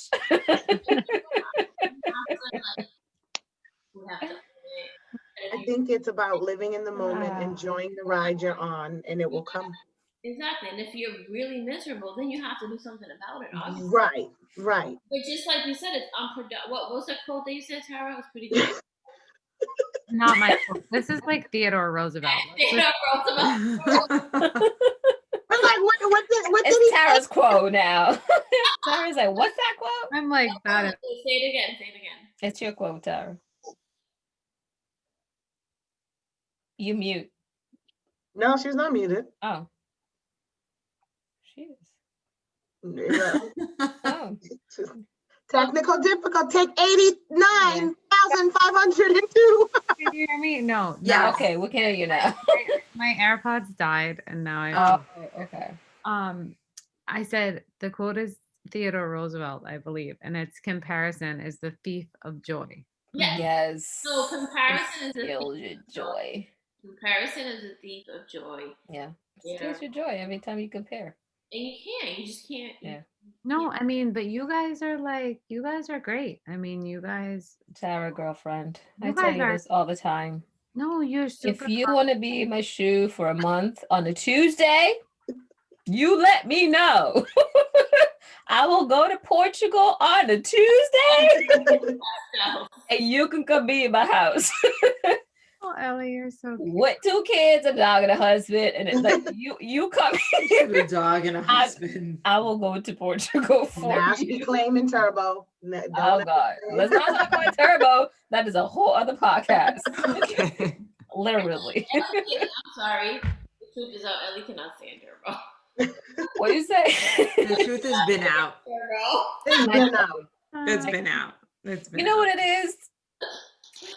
I feel like I know I'm gonna take like a little like detour, but I feel like I can, right? Yeah, why not? It's our YouTube channel. We can do whatever we want. Right. It's not that I can't stand him. Turbo, It's only the dog. Yeah. Turbo, right? Wait, we just have to explain to the tribe. Is that what Issa just said? I can't stand the dog. Yeah, that's what I said. I was saying, but yeah, I'm just, you know. No, it's not that I can't stand Turbo. I can stand Turbo. It's just that everything about my life is almost like, at least within these walls, I can sort of like control, right? I thought she was frozen for no, I'm not frozen. I'm consistent with my practices, right? So consistency to me brings a certain behavior, right? And it has been, it's who I am. You're speaking in riddles again. What does that mean? Meaning, like, it's who I am. Like, even when my kids were younger, it was always like, I was always about consistency, like bedtime, eating, like everything was consistency. So I can control like everything, right? Like everything to me was very controlled. Wake up by themselves. I have 17. Yeah. Right. I have to wake them up. My kid, right. So my kids, my daughter is now like what, 9, but she's been waking up by herself since she was 3 or 4, right? She just wakes up because I've always been consistent about what I wanted for her to sort of, for them, both of them, to kind of like follow. So I always train my kids, like everything in my house is controlled in a way, right? As crazy as it sounds, but it's not really that bad. No. But like, it's like wake time is controlled. Like it's, so they grew up knowing this, right? So now at 9, my daughter sometimes wakes up before I wake up, right? So she goes to bed by herself. Like she came here and said goodnight, she's out. Like I don't need to go tell her go to bed. They just do it.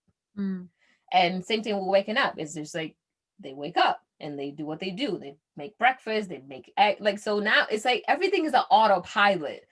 The only thing in my house that is not on autopilot is Kiana's dog.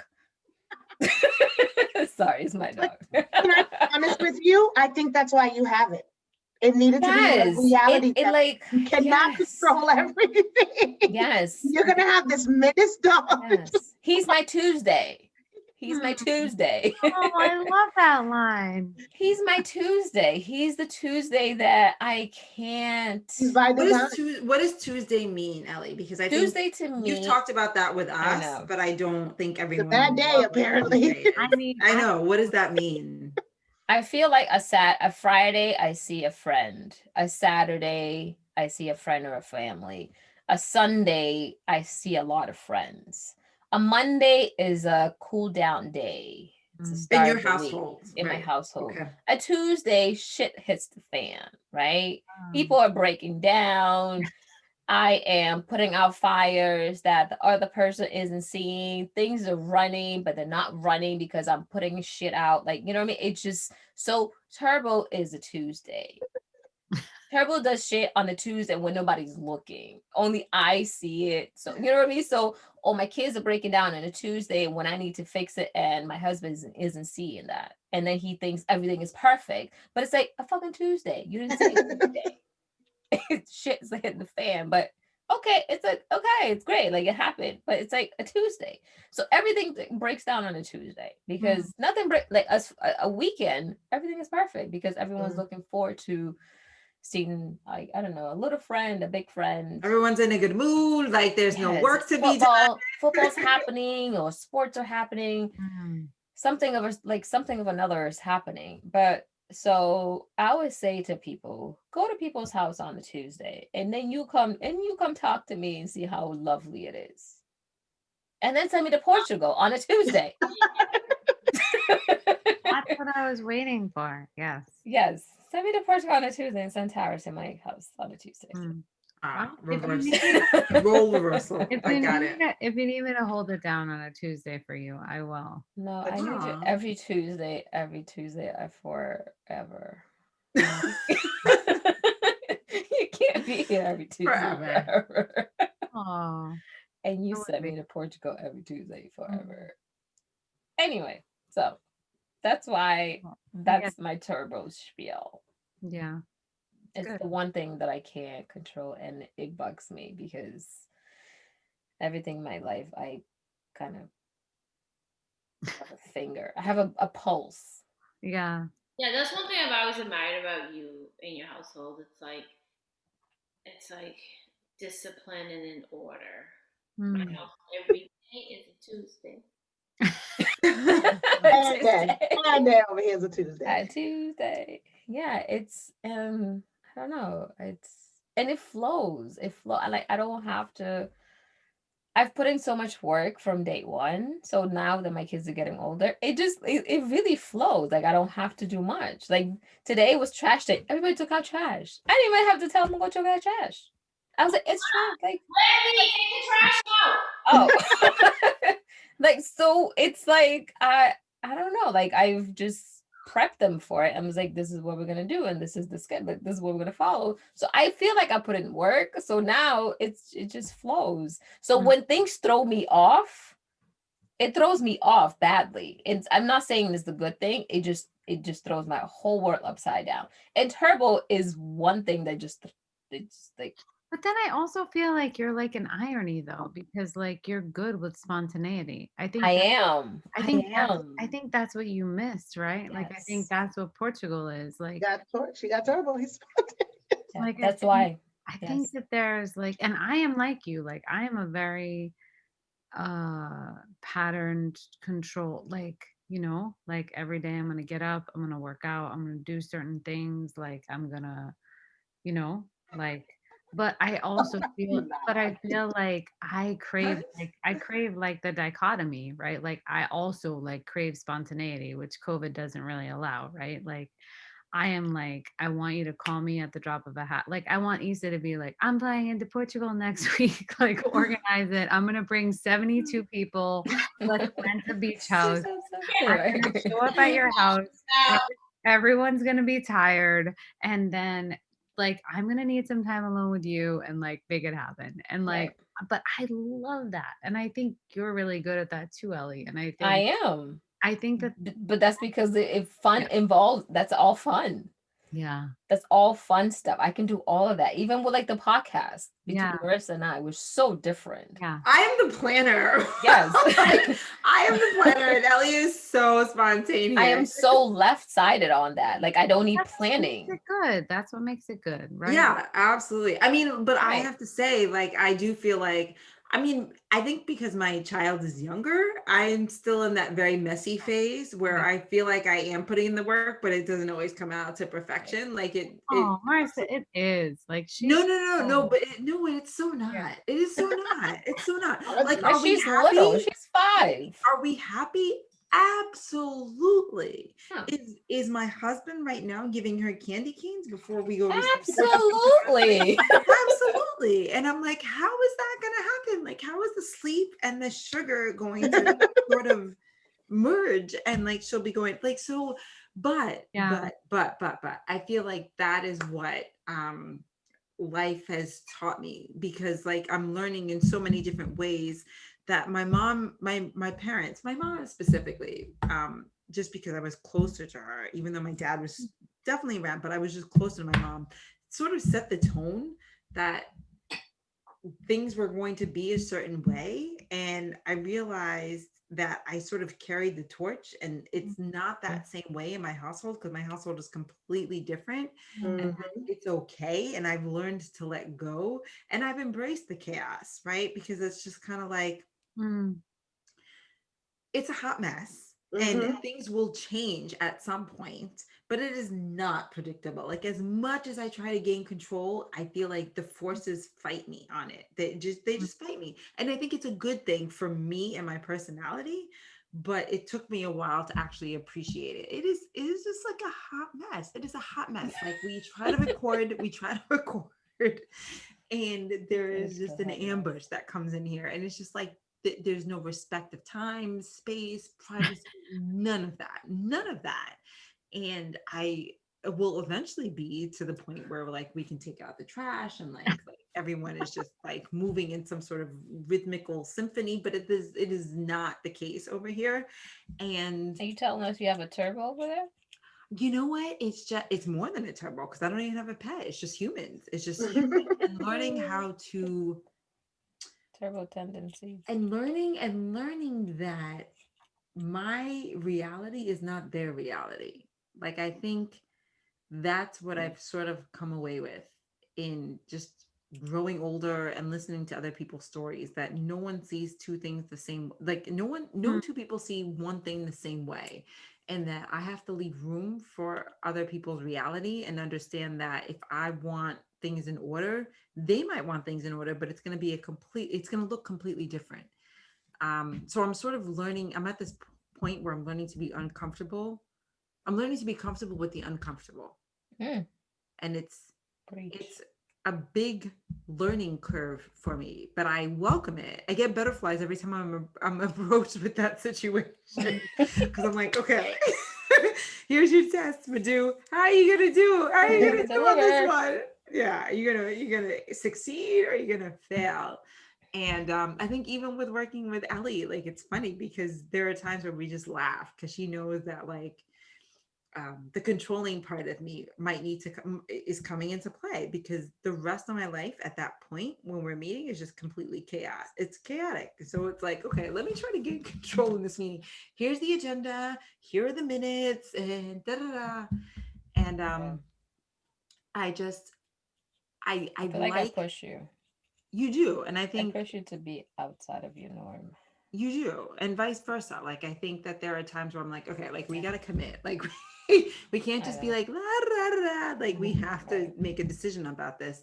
But I also think like in terms of going back to what we were talking about and just knowing who you are, I think is really important in all of Yeah. this. And that's kind of what I meant by that's how I interpreted protecting confidence, right? Like if you know who Yeah. you are and you know what your strengths are, you know what your areas of growth are, but you know that regardless, you're going to be okay, but you also know yourself well enough to communicate to people like what's going on in your mind. Like, this is not working for me. This is not making me feel good. This is making me feel uncomfortable. I'm taking on too much or whatever. I don't know, like whatever it is for each individual person, but I've learned that part of me breaking the mold is owning my voice and being like, no, I'm not doing that today. Or Mm. this isn't working for me right now. So let's think of another solution, or not even making it about me, but just like completely taking myself out of the situation. Be like, you guys do this and I will get in where I fit in. Yeah. Um, I've That all the learned, time. yeah, I've learned all of that. Um, But that's and super hard. I mean, you should feel super proud of that. Like, that's not an easy feat. well, there's no award or accolades that come with it, Tara. No, I know. I know. Because I was listening to Mm-mm. a podcast today about this, and it's like, it was about like being really honest with yourself Mm. and how if you really, really listen, like, but like you don't listen. So you get into a lot of other fights with a lot of other people Mm. until you're really honest.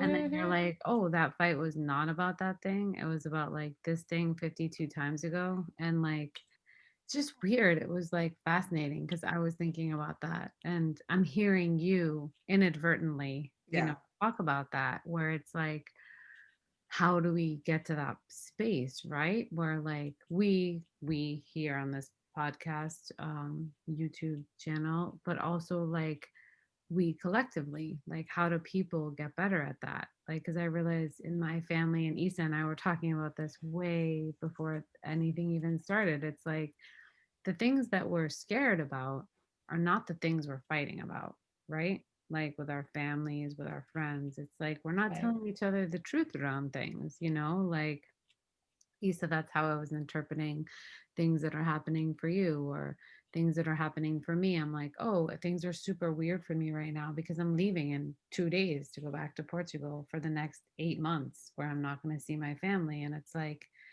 why are people acting weird? And I'm like, oh, because we're sad and we're mad and we're in a pandemic and in the unknowns. And like, instead of talking about that, we're going to like play cards and like, Yeah. like talk about other stupid shit that doesn't really mean a lot.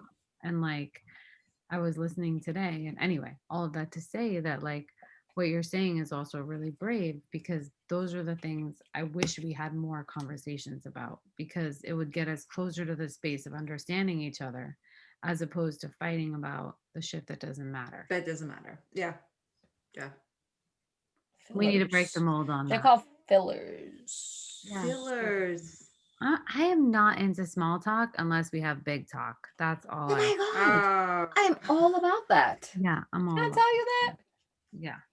Like nowadays, you know what I do? I'll tell you what I do. You're going to tell us. I know you're going to tell us. I felt like it was coming on. I'm the only person. Wait, look, can I see your glasses? You guys all have a glass? No, I'm on water. Oh, cute. I drank the whole bottle. Yeah. He says a bottle. I'm over it. I have nothing. Nothing. Yeah, me neither. Like, wow, you have water. Okay, anyway. So, this is what I do, right? When I am in a situation when you and I have to exchange a couple of words, right? And if I feel strongly about it, Already. why are you laughing already? And so number one, I'm not engaging in conversations that I'm not really growing from. There's no going back and forth on like empty things anymore for me. I've literally like this year has literally like I've taken some time to sink into who I really truly am, or I not am, but who I'm really gonna become as a person. Protect your confidence, girl. I've always known I've always known who I was. I think I've always played that really well in some odd way. I don't know how it happened, but it did, right? I've always been very confident in the person that I've always been. But I've never been confident about the person I'm going to become as I'm getting older. I feel I know that I was going to change as I get older. I've always had sets of like rules of who I was. But as I get older, I knew I was going to change, right? So these days, I don't engage in conversations that I really don't grow from, right? There's no going back and forth. It's like, yes, no, maybe, no. No, I'm not doing that. I'm not doing that. I don't do that anymore. And can I share something with you, ladies? I feel so refreshed from not engaging in those things. So refreshed.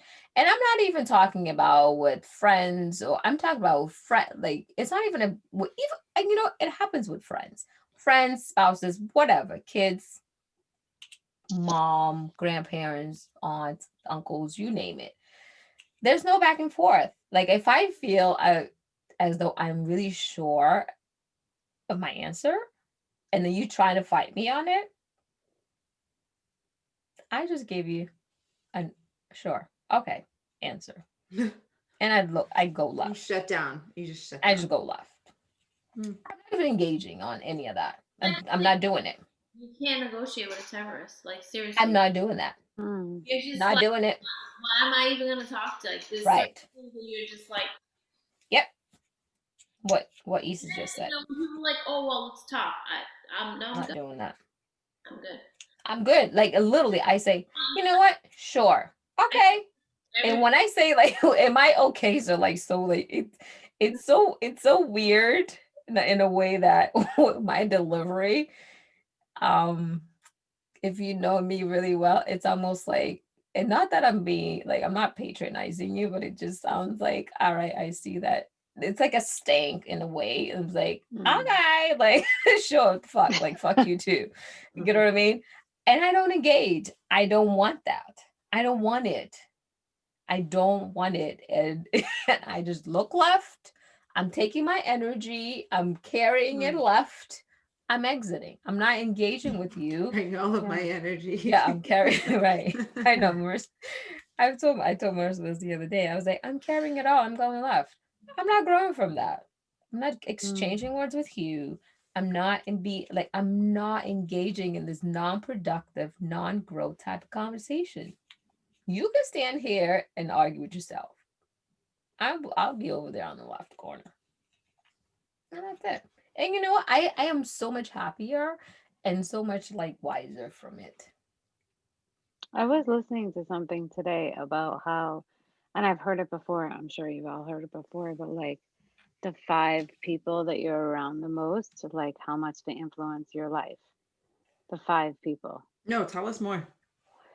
It's a concept around like friends, and it's less about family, it's more about friends, but just saying like who you surround yourself with like affects your mood and your life and your motivation and like all the things. And like I've heard it before and I've understood it, but it was like today it was very like striking to me because of even what you're saying, because of what you're saying right now, Ellie. Like, and it particularly talked about like people that you need to let in and out of your life, more out of your life. But like if it comes a point where you're like, I don't feel like you're helping me grow, or like there's a toxicity in like how you're making me feel, or like how you're living your life, or the interpersonal relationship you have with each other, that it's sort of like, I don't think we always think about that, right? Like actively in the moment, but like who you're around totally affects you. Yeah. Affects your motivation. It affects how you feel about yourself. It affects like this conversation, for example. You're 4 other people, right? There's 5 of us, but it's like I feel like I've learned, I've laughed, I've grown, right? Like I've been pushed, I've questioned myself, and throughout the last few hours, like I've been like, oh, okay, like I need to rethink that, or that's how this person thinks, or oh, I didn't know that person thought that of me, but like it's all in a growth area. But I think we could all name people or think of people in our lives where I'm like, huh, and it's not fully about like, why do I keep that person in my life? But if I were being 100, it is like, why am I keeping that person in my life? Like, I'm like, they've been there for a long time, but like, they don't make me feel good or they don't make me grow or I don't know. Like, I feel like we have the same conversation for like the last, I don't know how many years. And like, I don't know. So it was interesting today because I was like, oh, who are and I feel like our circles for all of us are like a little bit wider than like 5 people. But I was trying to think about that and how it affects me. And it's fascinating to this conversation, right? Because um, I think it's important to surround yourself with people that push you and make you grow and make you feel good. And I don't know, like who we let in and out of our lives, I guess, based on what Ellie was talking about. Because for me too, like sometimes I'm like, yeah, I want to talk about whatever Netflix special I'm watching, which I love to talk about. But like I really want to know about you and like how you're really doing and like what's going on in your life before we actually talk about like whether you watched a Queen's Gambit or not. Like that's not like top of mind for me. Like, Right. you know. I want to talk about that Let's too, not but gloss over it. Yeah. Mm, yeah. Anywho, I yeah. don't want to bore you either. I think that's the space that you get in, especially at this age, at your 40s. You don't, Yeah. you are who you are right now, and it's like you can evolve and stuff, but like you're not pretending, you're not, doing things Right. for other people. You're like, no, I'm not doing that. I'm not doing that. I can't do it. You learn the power of the Mm. no. You know what I mean? I Um, love the power of no. like some people, Mm, no, I can't do it. love it. Um, And Is that the title of something, Ellie? Because I think I you just love made it the title of something. yes, it's so funny. As I as I was saying, I was like, "Ooh, that would be great." I love the power of no. Love it. no, you're just like, no, I'm not. No thanks. Nope, not interested. No, I can't. No, not interested. Is I can present it in so many ways. Yeah. As you know, as so you guys, but it's like, no, thank you. I can't. No, not interested. So okay, let me ask you guys something. What are you still trying to prove to yourself, if anything? Is there anything that you're trying to prove to yourself as That is as a we are good here question. today in our lovely fresh ages of 24? I'm just kidding. So I feel like we all have to be like, we always talk about being honest with ourselves and like, okay, we can all figure out what our strengths are, right? And then once it gets to your weaknesses, you're kind of like, okay, you stutter, right? You're like, what are my weaknesses? What am I, trying to do? And I think for me, I feel like when I get really passionate about something, um, I get defensive, and I need to stop being like that because I see myself being that with my family, with my partner, even with Brooklyn sometimes. Mm-hmm. I get mad. And now I used to be the most patient person in the world. My patience is like, yeah. Right. I almost freaking killed the freaking gas attendant guy the other day. And I was just like, okay, so relax. So it's like my patience is not where it used to be. So Okay. like for me, what I was talking to myself is like I need to like be honest with myself of some of my shortcomings and then be like work on those, but be okay with them. You know what I mean? Mm-hmm. Be okay, like okay, it's what you're working on, and Right. understand that not everything is going to be perfect because Right. I feel like all of us and like Yeah. surround ourselves with. I mean, I don't want to say we're overachievers, but we always want to do things the right way, and we want to please people, and and I think that at some point, when you work so hard with something, if somebody challenges that, you get very defensive, and maybe rightfully so. But sometimes you're just like, no, like, come on, relax. Like, don't take it to that. Like, just bring it down. Like, no, Yeah. do something the way you're gonna do it. So don't murder that person because it do it that way. You know what I mean? Right. So I think that and like when I always when more than one person tells you something, like you gotta take cue to it, right? Yeah. Like when you hear somebody say you do this, you're just like, okay, you crazy. No. Maybe that's something. Maybe you're right. Maybe there's something there. Maybe there's something to it, and then you have to Yeah. fall back. So I think that's one thing that I'm trying Yeah. to work Nice. I know I keep talking about the one podcast that I listened to today, which I'm going to send to you, Isa and Kiana, because I already sent it to Ellie and Marissa. But today they were it was so what you just talked about. And I feel exactly like you, Isa, recently, where I'm like, I keep getting in these like arguments with my family. And I'm like, what are we arguing about? Like, what's the root of it? Right. And then I like today while listening, I was like, oh my God, we're not even like talking about the thing that's the thing. Right. Like, and what I wanted to share from the podcast today was that one of the guests was like, I can argue someone like to the hills, right? Like he's like, I'm like, I could litigate. He was like talking about lawyers too, Kiana. He was like, I could like crush you in an argument. And he's like, and then I realized recently, like in my 40s, like, what does that get me? He's like, so I crush you in an argument, and then like you feel terrible, and then I feel terrible. And then like we're not talking to each other and like everybody's sad. And he's like, that is not what I want to do like anymore. And I'm not implying that anyone does this, but like I'm talking about myself where I'm like, oh yeah, we do get into these repeated patterns, right? Like with our family or our friends or like what we're fighting for, right? You said like whatever the thing is, right? I feel like most of the times, I think like 8 out of 10 times when you're mad and you're doing something, you're having an argument, you have to stop and say, okay, why am I so mad? And literally, 8 out of 10 times, you're mad at yourself. Totally. Yeah. For allowing something to happen, for Mm. putting yourself in a certain situation, or for whatever it is. And you have to sit back and be like, okay, what am I really mad about? And then like solve that issue and then stop all that energy. Like you have to be like, okay, 100%. I'm rushing, I'm doing all this, but why? Because hello, you put too much on your plate. Like, what do you think? You know, like, you know, you binge watch P Valley till like 4 o'clock in the morning, and now you're running late and you're tired. And guess what? It's not that person's fault. It's your fault. It's your fault for staying up. You know, going into it, you know, going into that argument, who you're really mad at.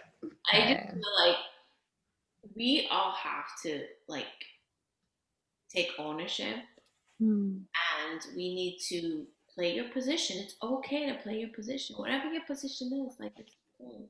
Like play the best way you can. Play your position and do that right. Like it's okay, you know.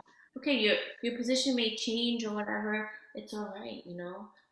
It's okay if you need to play the nurturer. You have to be the nurturer. There's nothing wrong with that.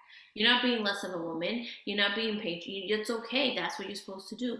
Now, if you're playing the position to take charge, God damn it, play that position and take charge. You know what I mean? Like whatever it is, like take ownership, be honest, be authentic, and play your position, because that's when everything kind of falls into place. But if you're trying to be somebody you're not, or do something you're not supposed to, or you know, as Theodore Roosevelt says, what is it? Watching somebody else, whatever.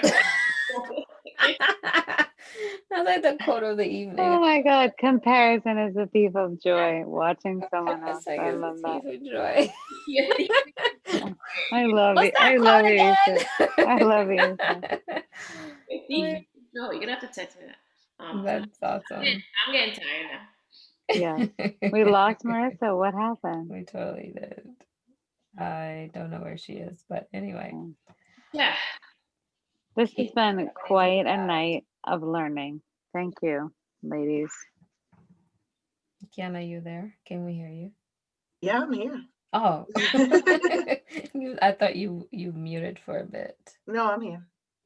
Is there anything you're still trying to prove to yourself, you feel like, or no? Yeah, I mean, I think the simple answer is absolutely. You know, like I said, when we first started this about breaking the mold, I think I'm still on a journey on breaking the mold, and on this journey of discovering who exactly I am, you know, making strides, but I can't sit here and lie and say I know exactly who Kiana is, and learning to embrace and love her. So I think that I'm still trying to prove that I am okay with who I really am, loving me unconditionally. I still have that to prove, because I can't say that I'm 100% there, because I don't think I know exactly who I am, because for so long I was putting on so many facades, being what other people wanted me to be, being what I thought I wanted to be, being what I thought people liked, be blah, blah, blah, blah, blah. And that journey has ceased. And now it's really like, well, who are you? Right. Who are you and what woman? So yeah, definitely on that journey to prove something. And, you know, just being like, you know what, you're proving that you're okay with who you are, and just unconditionally loving it, no matter what anybody says. Right. That's validating enough. Yeah. We have to learn how to validate ourselves. Yeah. Our whole life, we're always waiting for somebody else. Someone else to do it. Your friends, or like a man to come into your life and validate this and that. You know what I mean? Like, you truly reach that point of, you know, nobody's 100% happy, but for the most part, you know, we want to be on this earth to have great moments in time. That's what I would say. Yeah. 24/7. You have moments in time. Yeah. Moments in time, you have to appreciate and hold on to them. You know? And that's what we have, moments in time. So those moments in time, you have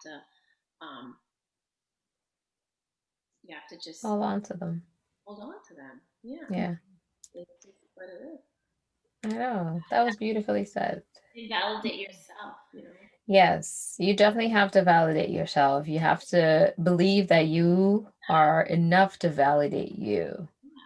You know, often the time we look to the sides to, you know, to be validated and to feel like, yeah, we're welcome, you know, we belong and blah blah blah. But it's like your own space is also a cool space to be in.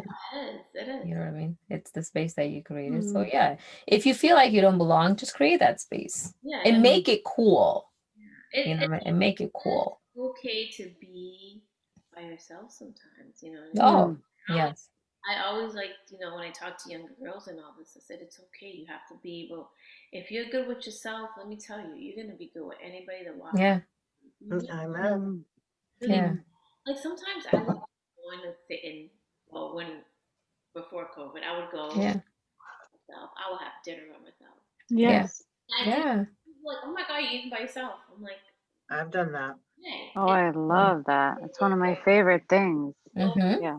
so refreshing. And it's funny because, you know, Brainstorm like I'm taking a trip by himself, and like my mom and everybody's like, how you let that man go on a trip by himself and blah blah blah. I'm like, Right. People need that. he can go on a trip by himself. Now it depends where you're going. Right. But for the most part, it's okay. You can go by yourself. Like no, you need that time. Just you know, might want to go away by myself or take the afternoon or do whatever. Like it's so good, right? Yeah. Good. Like it's so good to talk to yourself. It's okay to validate yourself. It's okay, you know what I mean? To like, you know, tell you yourself, oh my God, you're beautiful. You look beautiful today. You look great. Yeah. Yeah.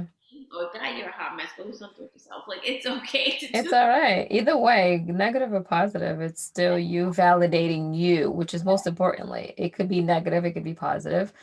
But I think the beauty of it is like you recognizing it and you being okay and whatever it is that you recognize, and you just be okay in that.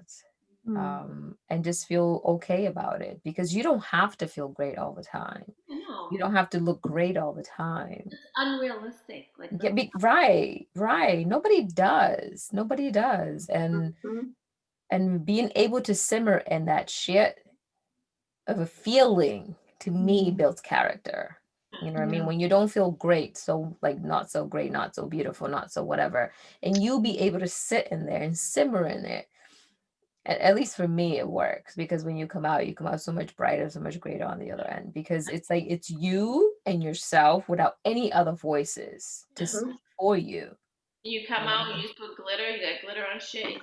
And then you're like, you know what? Yes, glitter never looks so great.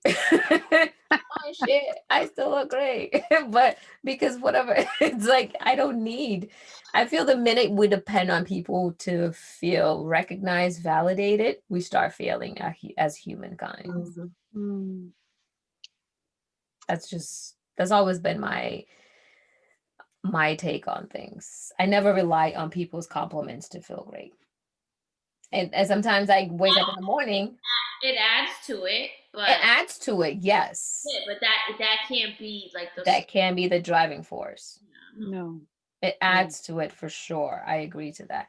But it cannot be the force to drive you. It can never be the force to drive you because if you rely on that force to drive you, you most likely will set yourself to fail. Yeah, because then when you don't get that validation from somebody, then you're crying.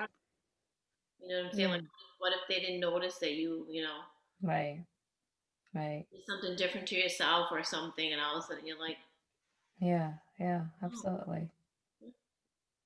But it's been great, ladies. Yeah. We lost Marissa, but it's still going. Yeah. I don't know what happened to her. Any last words, ladies? Key, Marissa. Tara. I was like, Marissa's not even here. No, I mean, I thoroughly enjoyed this and I respect and appreciate and look up to each of you. And I needed this the day before New Year's Eve. So thank you. Yeah. Hugs, Tara. everybody continue to. The new year will be lovely. Yeah. Say that again, Lisa. I didn't hear you. I said continue to break those molds and make your own. Yeah. Create your own mold. We need to create our own mold in Portugal when the world opens up again in 2021. Yes. I have some molds to bring you guys to. Oh my God, yes. So super thrilled to have you ladies here. It was amazing. It was a premiere episode. Again, like I said, this space was always a space that I looked upon to just feel and embrace growth. And tonight it was not only Marissa, but you ladies, the three of you to me have always been dear and near to my heart. And there's nothing but growth tonight, always here. And I'm pleased that you guys were able to join us. There's no right or wrong answers. There's only your answers. There's only your voices. There's only most importantly, your validation, because you are the voice of you. There's only you in your heart, and only you can validate you. I don't have the right answers. Marissa doesn't have the right answers. We're only here to embrace your stories, your voices, and just in hope of growth, as friends, as a community, as a tribe, just looking to arrive and doing this whole lifing it concept the best way we can, in your own voice, in your own space, no validation needed, and in the best way you can do it. Thank you, Ellie. Yay! All right, ladies, love you, daring. Love you guys. Good night. Happy New Year, ladies. Happy New Year. Happy New Year. Yes. Bye. Say bye. Ellie, how do we say Happy New Year in Portuguese? Feliz Ano Novo. Ano Novo. Feliz Ano Novo. Obrigada, amiga. Yes. Love you, ladies. Ciao. Bye.